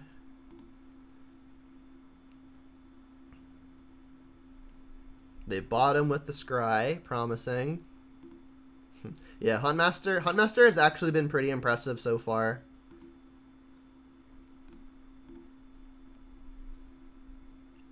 It's funny, every time I don't play Red and 6, I have good leagues. Good tournaments even. They're attacking? Alright, well they've got a Lava Dart. I think I'm just gonna double block. That has me trading, but I've got good leftovers.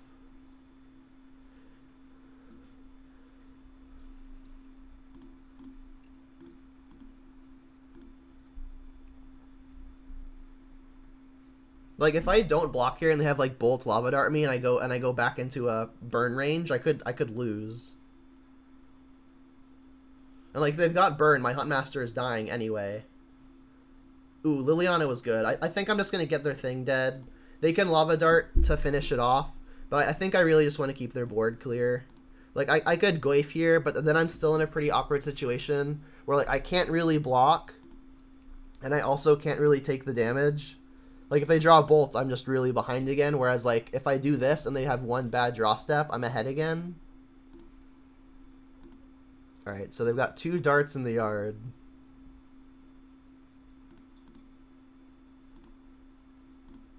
Let's do it again. Tarmogoyf kills them faster, but Huntmaster is cooler. And, like, they have to use their darts to kill this thing. Could be correct just to play the Goyf, but this is way cooler.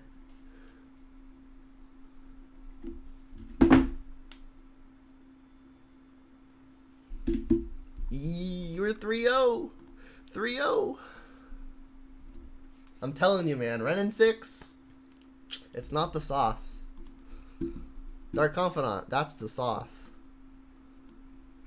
Even though we took the Bobs out 2 of the 3 matches, we played against Burn and Prowess.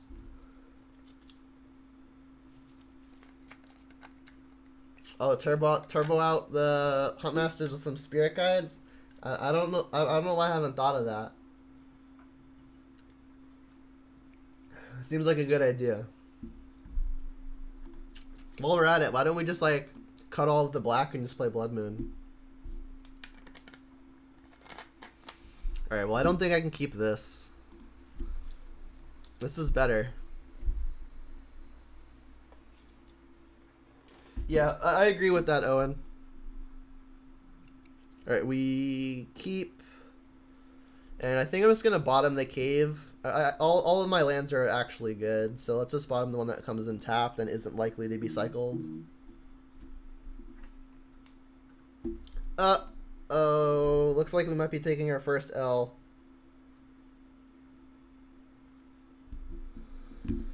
Alright, well, if they've got Cathartic Reunion, we can take that.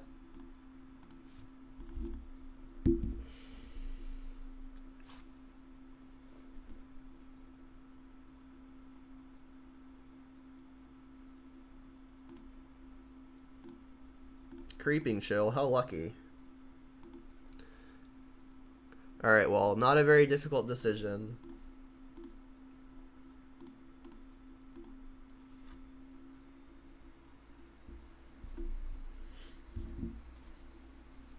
Like, Renin 6 is an innately powerful card, but it's innately powerful when all of its modes are at least at some point relevant. And the minus just isn't a super relevant mode at the moment. Alright, well, we are under the gun.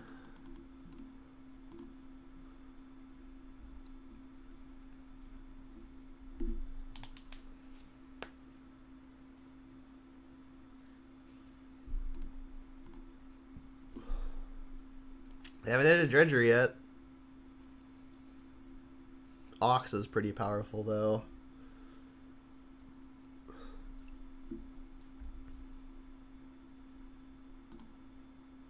Still no Dredger.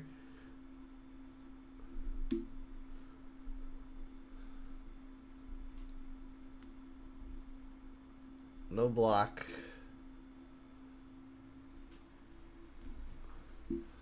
We need things that hit the opponent hard and quickly. We need like Bloodbraids and we need Tarmogoyfs. Croxa.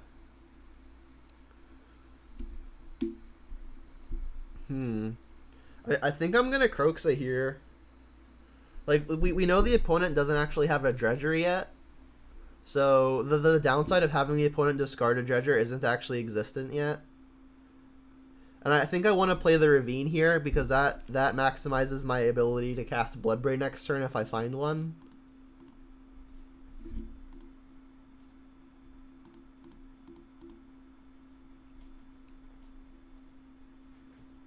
They just had a chill in their hand. Alright, Ravine.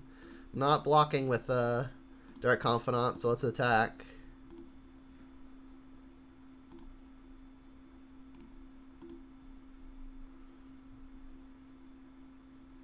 Alright, so the fetch land means they can escape an Ox now.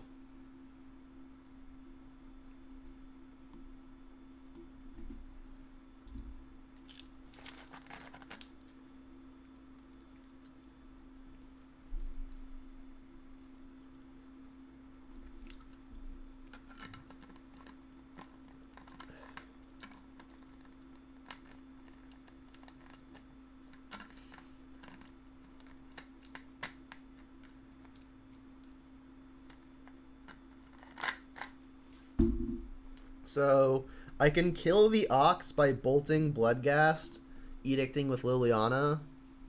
It's not a great way to do it, but it's the only way I've got. Revealed. There's Tarmogoyf. And we even just flipped another bolt. Alright, so I think I'm going to get a basic here. Let's make it a swamp, because if I draw a black spell and I want to play Liliana and like a push in the same turn, I want to be able to do that. The issue though is like if I get swamp, I can't Tarmogoyf and double bolt. So I think because I want to Tarmogoyf and double bolt, I have to get mountain.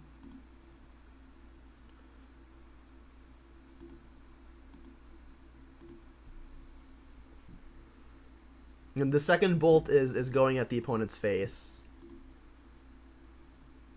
Goyf is going to block the Bloodghast for at least a turn.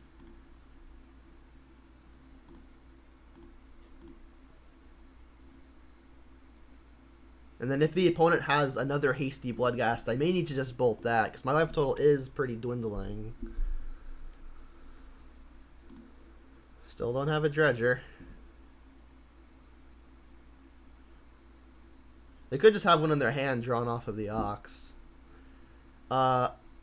Fetching now is curious. They might have an Ox that they want to play from their hand, but they can't get back a Bloodghast if they're doing this now. Loam for 2 lands. Alright, they can dredge a Loam with the Forgotten Cave they just put in their hand. There it is. Conflagrate. Uh-oh. Quave's big now. So they've got 4 cards in hand. They can Conflagrate for 4 currently.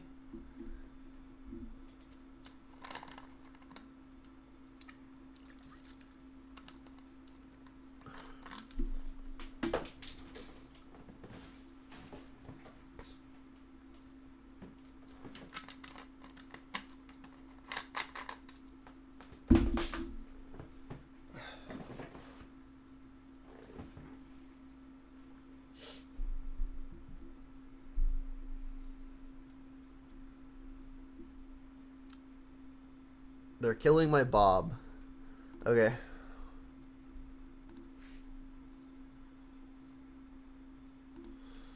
So am I throwing the bolt upstairs right now? If I bolt the opponent and I draw a land, is Ravine lethal? No, right? They've got nothing in their hand, but they have the Ox. So I might need the bolt to kill an Ox, or like a Narcomoeba if I need the Liliana to kill something. They're going to have a land to bring back the Bloodghast for sure, because they can cast Life from the Loam. I think I'm holding it. Kolaghan's Command. That's actually not that bad, because at the end of the opponent's draw step, I can Kolaghan's Command them, so they're not recasting Loam. The issue is, like, if I attack and they dredge a Creeping Chill, I like have to kill their Bloodghast with the Lightning Bolt. I mean, I need to win, so let's attack. They're not allowed to block because this is a Bloodghast. Alright, pass. And then end of your draw step after the Loam. Alright, they have it in their hand currently, so I think I let this... I need to let this resolve, but then Kolaghan's command them to destroy Narcomoeba.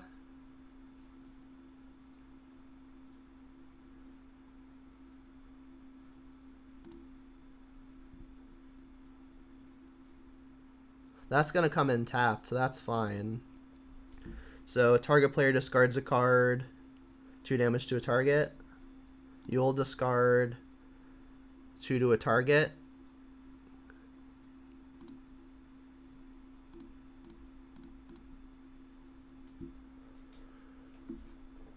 We're still 1 off of lethal, unfortunately.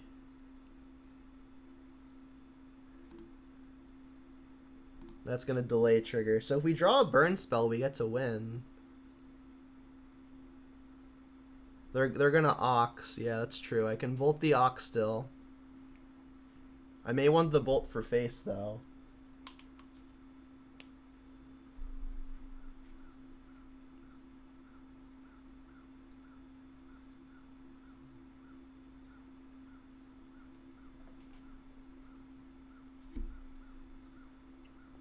Still gotta get a little lucky.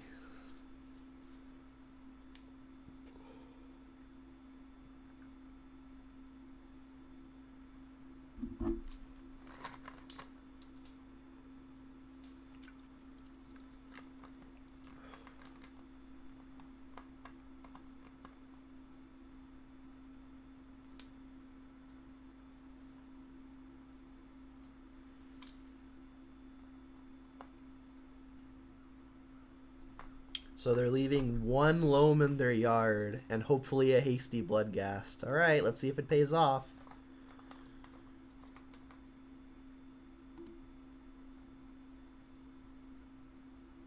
Alright, well they didn't hit a Dredger. They can also cast a Merchant from their hand just to produce a blocker.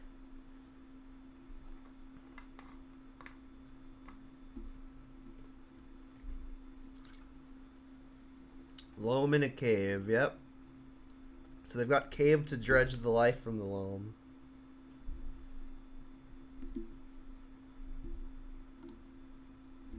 No creeping chill. Another Narcomoeba. I mean, we're still drawing to something like Maelstrom Pulse. So we're not just dead.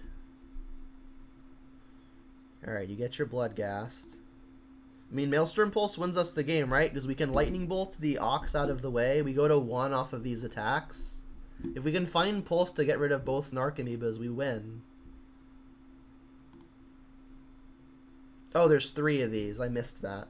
Alright, well, I still get to Bolt. Just to stay alive.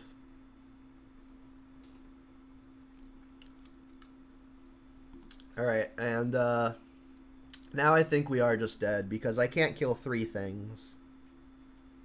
I could Blood Braid into it. No, that doesn't do it either.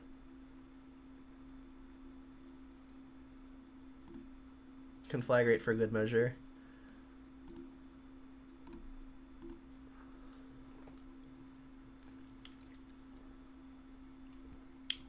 Yeah, we're dead. This was really close for a game 1 though. Okie dokie, so we're on the play. I like Brutality because it can take Cathartic Reunion while we're on the play. Engineer can keep all the Blood Ghasts down, and Narcomoeba if it has to. Obviously, we want the Spell Bombs. Huntmaster's a bit slow. I think the Blood Braids are probably better. Lilianas are quite bad. I like the Bobs a considerable amount. Croak's also not where I want to be, I don't think. The opponent discarding cards is like actively good for them. So this has me needing 1 cut, probably just a push. Is something better than other copies of push? It's possible Huntmaster is better than just like spot removal that does nothing. How's that? Curve is a little high. It seems fine.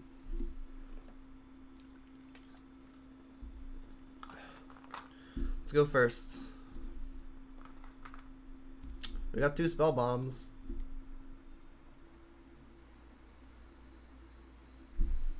So I'll go Forest Spell Bomb, I think.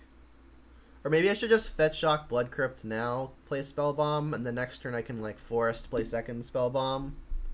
Or then next turn I want to Brutality. Yeah, I'll go Forest Spell Bomb now. And the next turn I'll Brutality, holding up Spell Bomb. Like, I won't be able to draw the card off of it. But I do want to take the Cathartic Union to potentially save Spell Bombs for later.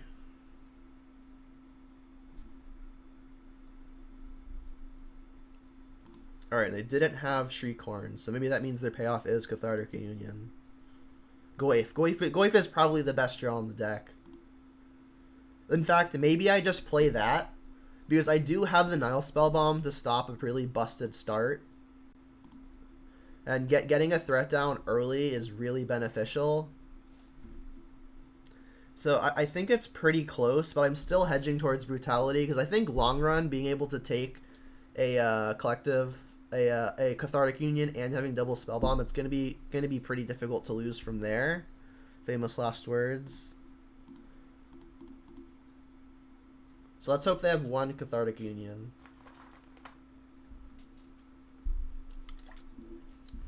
Watch me get veiled.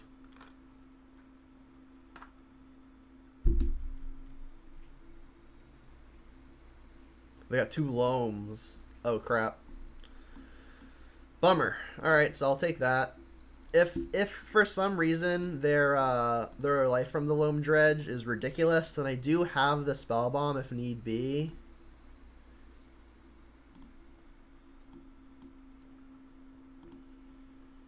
But I'm really hoping to not have to use one now.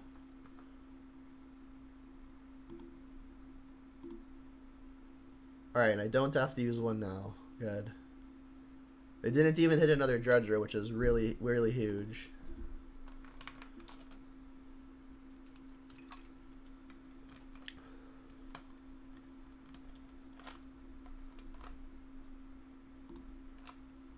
So now they're gonna loam probably for just the 3 lands. Yep, Cave, Mire, and Mesa.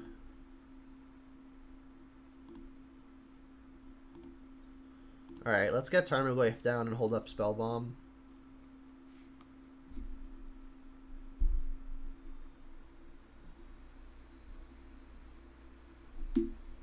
Untapped land would be welcome, just because then I can hold up Spellbomb and draw a card while playing Tarmogoyf. I really think I need to get this Goyf down.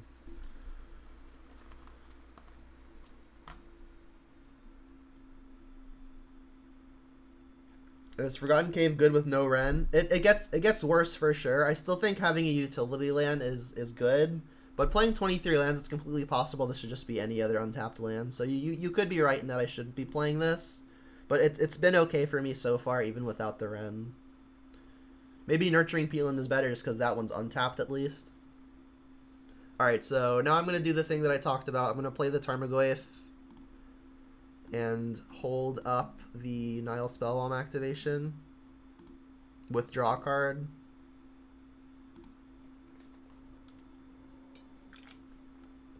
Interesting that the opponent didn't want to discard like a prized amalgam. There's a Conflagrate though.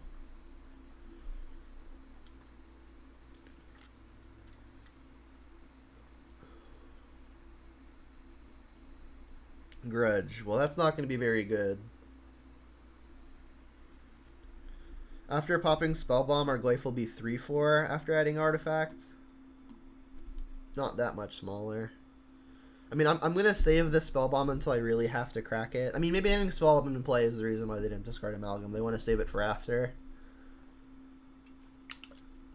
But I'm not going to pop it until they have, like, an actually good Dredge. And, like, I don't think I'm going to pop it just because they've got a Conflagrate. Maybe I should pop it because they have Conflagrate and I have another Spellbomb, but I think Conflagrate is probably just fine. If they discard everything to kill a Tarmogoyf, I'll be a little sad. But there was never really a good window, right? I guess I could have done it end of draw step. I do need this Tarmogoyf to win. So if they Conflagrate, I think if they don't Conflagrate, I probably Spellbomb them, because them Conflagrating the Tarmogoyf is going to be annoying.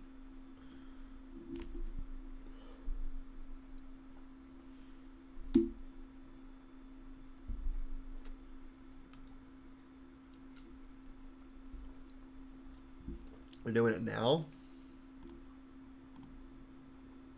Alright, I'll draw the card.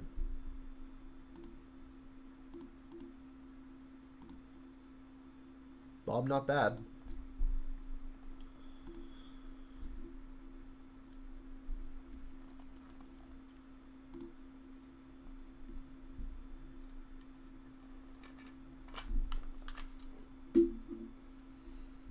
Treecorn. I could Kolaghan's command it just so it doesn't get 2 extra activations. I really want to get this Dark Confidant down though. This is a 3/4 currently. I mean, having another Spellbomb makes me feel pretty comfortable. Yeah, I think I do want to just get this Bob down. Let's play this first.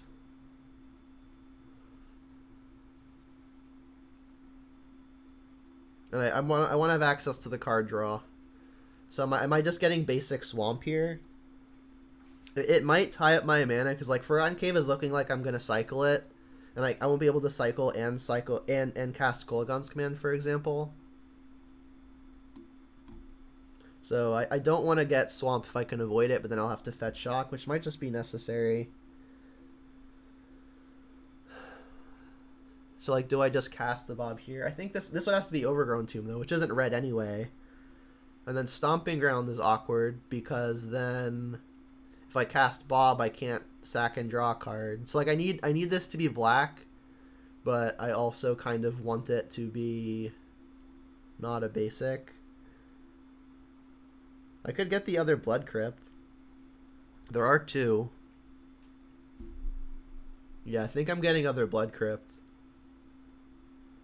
Let's do this now, I believe.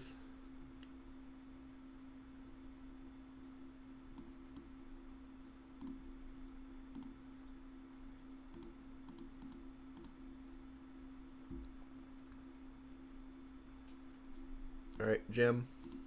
Could have done this second main. I don't think it's gonna matter. all in all. Like, it could matter if they've got, like, Lightning Axe. But I don't think they will.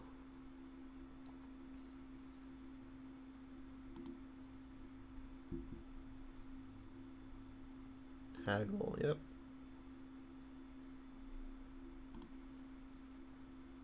Creeping Chill, Narcomoeba, Grudge. That's a lot of relevant things. Do I pop the Spell Bomb here? It would prevent a lot of stuff from happening. Like, this Grudge is gonna probably go after the Spell Bomb anyway. I don't like it, especially because they have Shriekhorn in play, but I am gonna do it.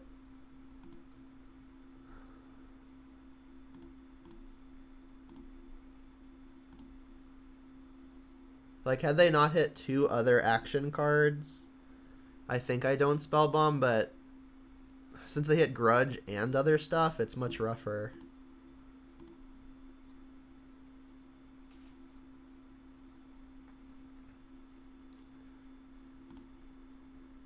Bloodghast Thug. Yikes. They bricked. They got more Bloodghast. There's 3 Bloodghasts now. And they've got the land. I mean, Bloodghasts don't block. This is 6 points of damage. 7, 8. If I can find a bolt, I've got lethal.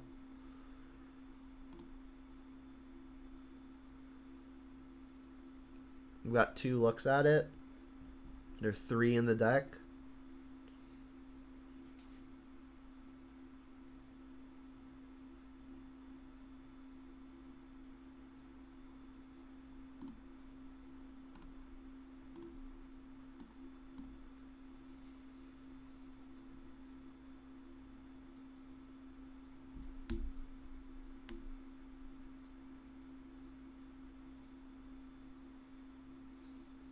Doing it in this order, so if they hit an Amalgam, it'll see the Bloodghast enter. Alright, I need to find a Bolt.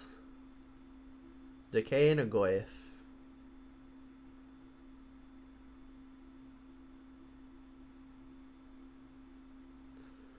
I could cycle now, which would give me an additional look at it. This could find Stomping Ground to still do it all. If I cycle, do I still have mana to do everything that I would want? Yes. I'd have to fetch Shock to play Goyf and Decay, though, which gives Bloodghasts haste if they find the other one. But, I mean, fetching would do that anyway, because I'd be at 10. Yeah, I think I'm going to cycle, and if I don't hit it, I'll then evaluate what my attacks look like. Did not hit it.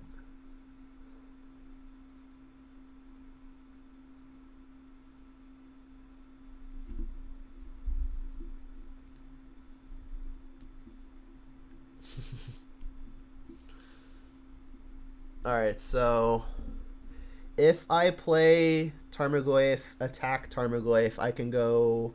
What happens if I let all these things hit me? What's the nuttiest turn they could have? They have a lot of mana, as much as 5. They've got Ox in their yard, which can do a lot. They still have how many Creeping Chills? 3 at a maximum.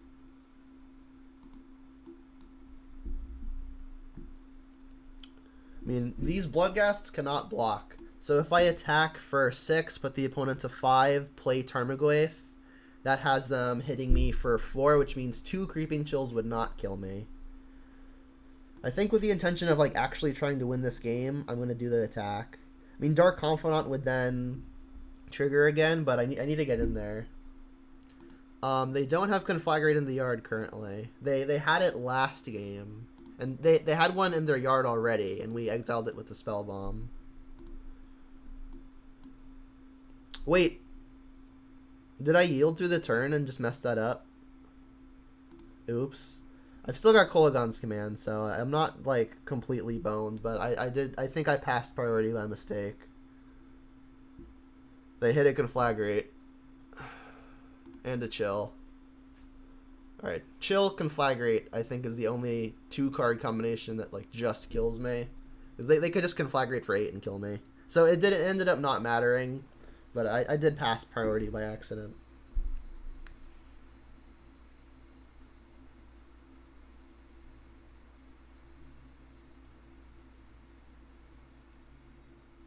Loam just to make it more lethal.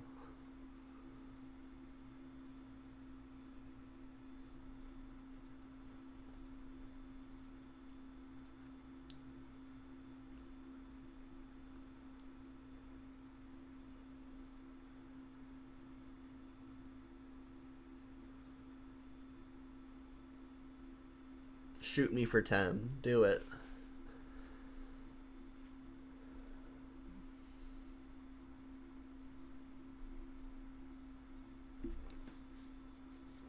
I mean, they could do it for 4 and it's lethal. Alright, yeah, we're dead.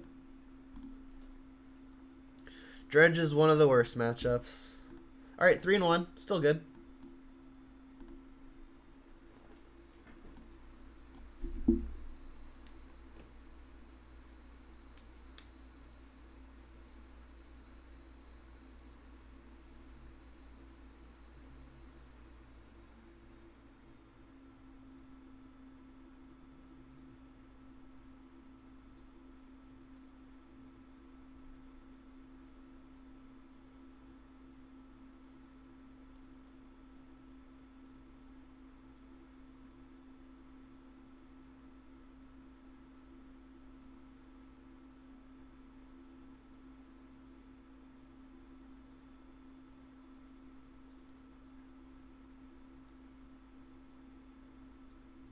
We got a match on the hook.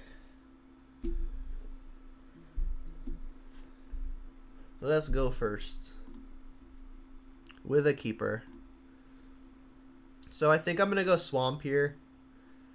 Another thing I like, I'm realizing now, but it's a nice little side effect of not playing Ren and 6, is I don't really have to worry about getting Swamp on turn 1. Because, like, I'm never casting Ren and 6. Blue Tron. Alright, well, I think I'm going to take Walking Ballista, and then the Thoughtseize is going to be intended for the Karn. This matchup, I think it's better than Green Tron. Alright, so I could just Tarmogoyf now if I want. I think I will. So let's get Overgrown Tomb. Right? I could get Stomping Ground, but I've got lots of black spells. I can't Croaksa next turn, but I'm definitely Thoughtseizing next turn anyway, so I think Overgrown Tomb is probably correct as second black for Liliana, and obviously first green for this Tarmogoyf here.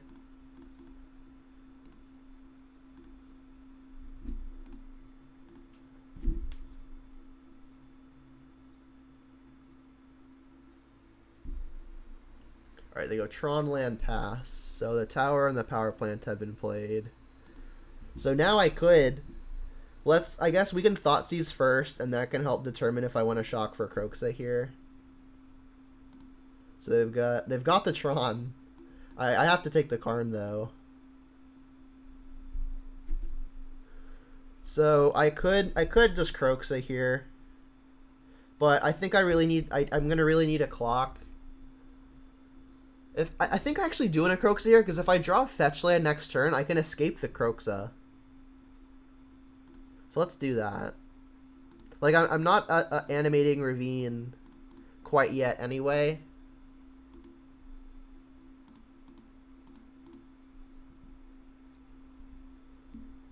So I'm imagining they're going to discard, like, their Mine here. Or, sorry, their Academy Ruins. They're not discarding the Tron, no way.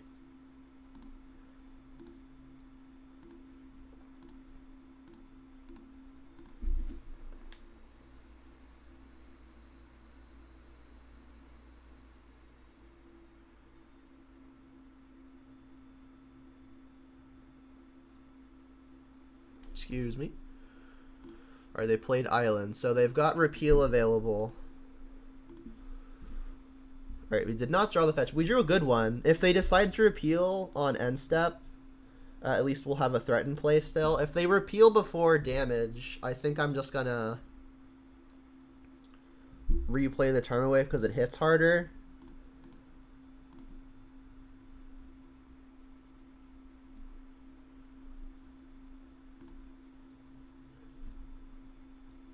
Alright, go. I don't think if they repeal something, I'm gonna like push it in response. It would deny them the card, which could dig them towards a payoff. You know what? I think I am gonna push my own thing because that also like enables the Croxa play, which is probably a stronger play than Tarmogoyf anyway. So let's push my thing that repeal is trying to hit. It feels very strange, but it might be right. There's the Tron. Did we dodge a payoff? Looks like we have. Liliana Goyf revealed. Alright, so let's attack first. And then I think I'm trying for Croxa. Croxa is just like the biggest thing. Like I could try for Liliana, but Liliana doesn't actually turn the game into, from a three turn clock into a 1 turn clock. And I imagine the opponent's also playing like main deck Relic or something stupid. So let's cast the Croxa. The opponent has Planeswalker, Artifact, Creature, Land, Instant. So the thing we're adding is Sorcery. So let's try to keep a Sorcery.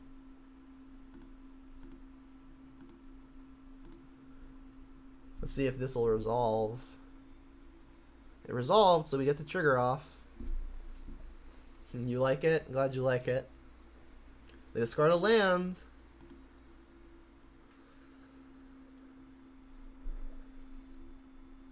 Hey, we did it. Alright. On the board. So, Tron, mono blue. I like the brutalities. They're playing repeal and probably like condescends and the like. I like the cleansing wildfires as well. They have Academy Ruins, so maybe I want Spellbomb, but it seems like it would just be for that. And the opponent isn't like a devoted Tron deck, so I don't know that I want the Damping Sphere, but it will prevent the opponent from just like playing a card and something on turn 4 or 5. The thing about blue Tron in my experience though is they're not really trying to turbo out the Tron. They kind of just get there whenever. And then cast their big bombs after they've stabilized with like a bunch of repeals and condescends. Alright, so the pushes aren't going to do much. Decay can kill like map and stuff. It can kill Ensnaring Bridge if they try to bridge us. The bolts don't do a lot either. I think I'm going to trim one of those. They can kill Baby Karn after a down tick, and they can go to face, so they're not completely useless. Yeah, and I think I really just don't even want the Damping Sphere. They're just not devotedly Tron. This has me needing 2 cuts. I think my weakest card here is actually just Seasoned Pyromancer. Like, all these other things, like, threaten the opponent's resources, or at least, like, provide a quick clock. And Seasoned Pyromancer is the only thing that doesn't threaten an opponent's resource or create a significant clock. So I think I'm going to cut those. It's possible I should be cutting some number of Inquisitions, because like on the draw they do a lot less. But I mean they can still take repeals, condescends, the draw 3 discard ones. I kind of still like them. I mean, bringing in Brutality also performs a similar role, so maybe I've overboarded into that effect. Alright, well, we can't keep this. 2 lands tend to be fantastic.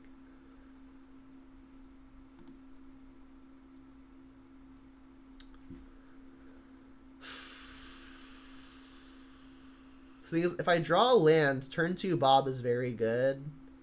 I think I'll keep bottom Lightning Bolt. And then hope to hit a land. Alright, they had the map. Alright, not a land, but Wildfire can disrupt the Tron if we actually end up hitting a land. Ooh, Filigree Familiar is cool. But I think I still just want to take the Condescends. Like, the Familiar is good, but Condescend countering like a Cleansing Wildfire I think is going to be more annoying. Alright, would really love to find a land to land a Bob. Excellent.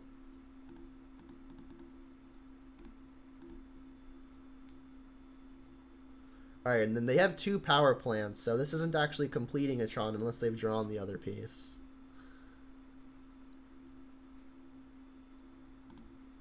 Here comes the Filigree Familiar.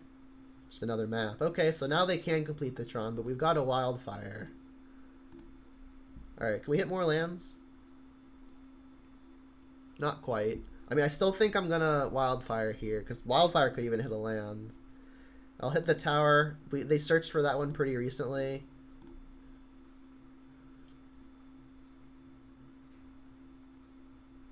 I'm just gonna pop a map, or you found a counter?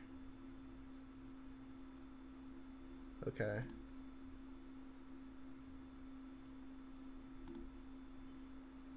I searched for another tower. Alright, cool, we drew a land. Nice, nice, nice. We've got Pulse for the first big thing if we really need to use it. This is likely to get, I guess, Stomping Ground at the opponent's end step. There's the tower. There's a Karn. Hopefully they just plus, and then I can, like, okay, use the Pulse to kill the Karn. I'll give you an island. Choose a card to go into the hand. You can have island. So that's an exile. Still wouldn't mind drawing lands of my own here.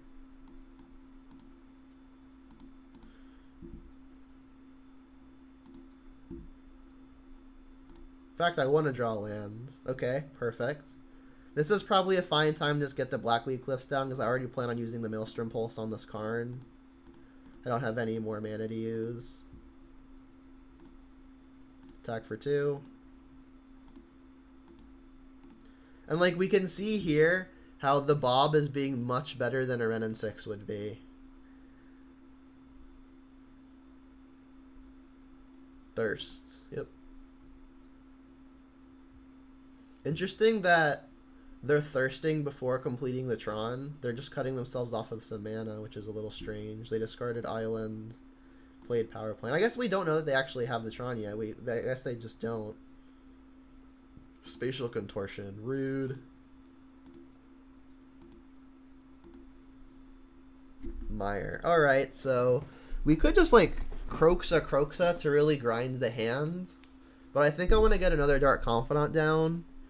And then I think I'm also going to be casting Kroxa, so I have the option to escape it as early as next turn. Like, I'll save the Brutality, I think, to either use as a bad burn spell or pair with something to try to get through a counter. But they're tapped out right now, so I can use that later. So let's do this first, so they're discarding without the information that I'm going to play another Dark Confidant.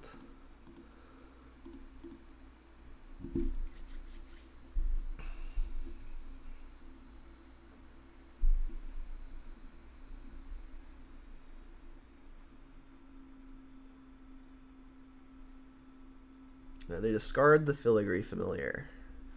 Let's get the Bob in. I guess it's probably worth it taking a land out of the deck. Adding another card to the yard for Kroxas. Like if I draw Liliana and decide I want to start plussing, Ballista on 1. If I draw Liliana and decide to start plussing, I'm going to wish I had put the Bloodstained Mire into play, because that's another card in the yard for escaping Kroxas.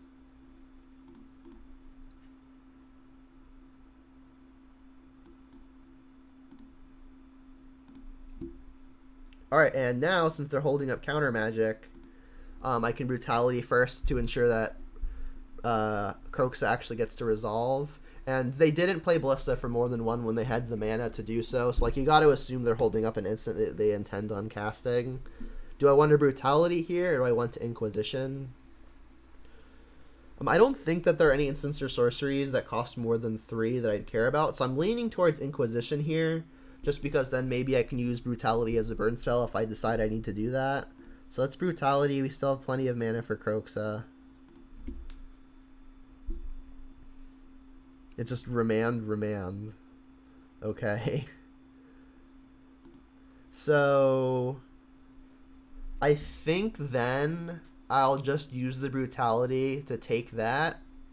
They'll remand it maybe, and then I can use the Kroxa to discard whatever it is they draw. Because if they draw a non-land, if they draw something that Brutality doesn't take, Kroxa can take it anyway, because they have to discard a card no matter what.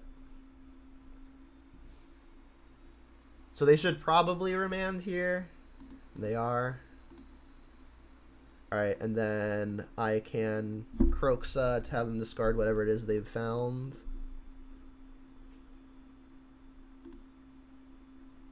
Which was a Thirst, not bad. Let's play that. Say no. Go. So we've got Kroxa loaded up. No Relic, please. Alright, a non-Tron completing Tron land. That is acceptable. Cleansing Wildfire. That's really good. Because now they can't, like, spike the Tron and do something ridiculous. So black, red. I guess it doesn't really matter how I tap here. I'm going to be tapping out anyway. Alright, let's leave the other Kroxa. They've got instant, creature, artifact, land. They don't have sorcery again. I guess Thirst is a... Oh, that's an instant. So I'm going to leave sorcery if I can. So let's leave other Kroxa and at least a sorcery. I'll leave, like, at least one good Kolaghan's Command target. It's possible even that I want to save this Cleansing Wildfire in case the opponent draws the Academy Ruins. Like, even if they draw the Tron, they won't have a payoff. So I think holding it isn't entirely crazy. Like, we don't even need to cast it now. We've got action no matter what. If they complete the Tron, then yeah, I'll Wildfire them. Talisman, that's A-okay. And I think we've just got them dead, right?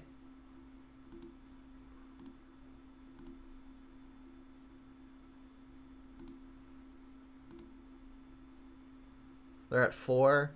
So I guess had I actually Wildfired, I would have had them dead now because I would have the extra cards in the yard to escape the other Kroxa. But we're probably still just fine.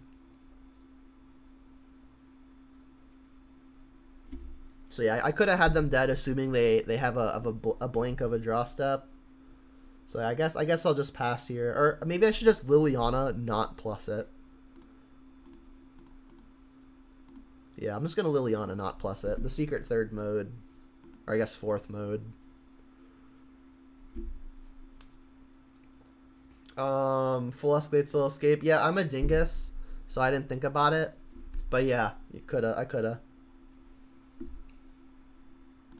So if I lose, it's because of that.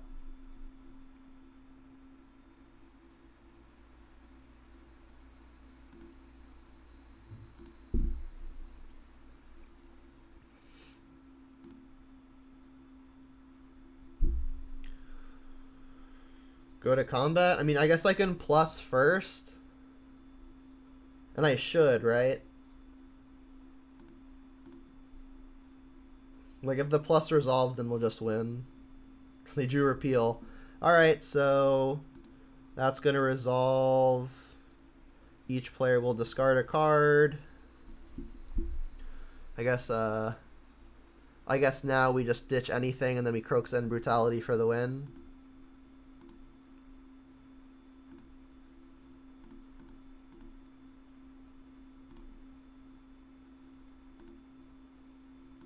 Oh, not that mode. That was almost bad.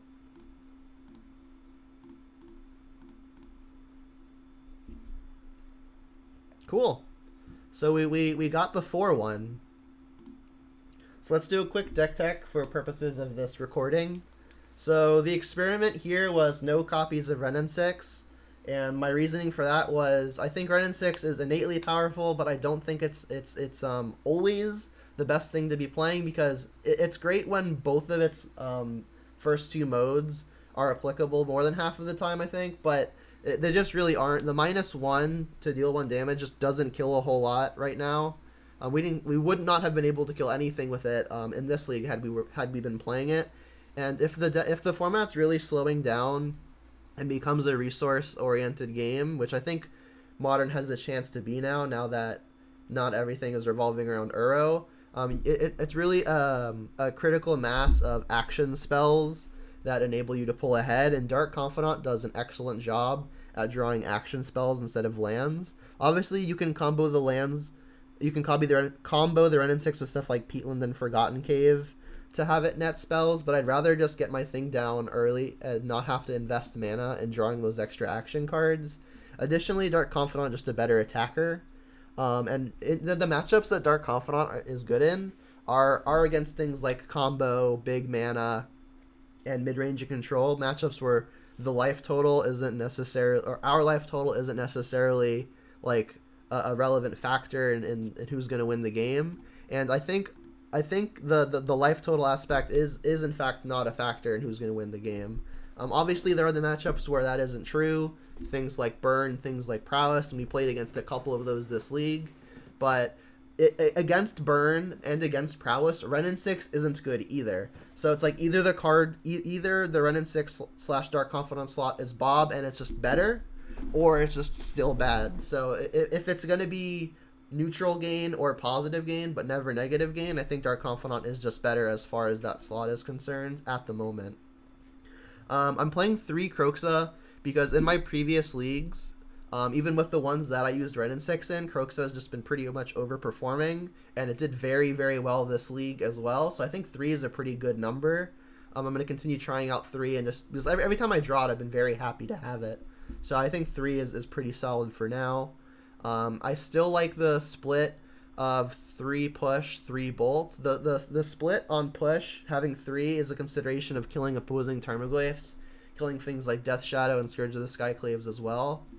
Bolt has the potential of killing a Stormwing entity, whereas Bolt could never. So in that regard, Bolt may be better at also being able to provide additional points of reach. But I think the odds we find ourselves on the opposite side of a Shadow, a Goyf, or a Scourge of the Skyclaves is much higher than the chance that we're finding ourselves on the opposite side of a Scourge, or opposite side of a Stormwing. So I think it's kind of close on what the split should be right now. But I think right now it's a 3-3. If I were to go 4-2, I think I would put the 4th bolt before the 4th push. But I think the 3rd push is probably worth the spot right now.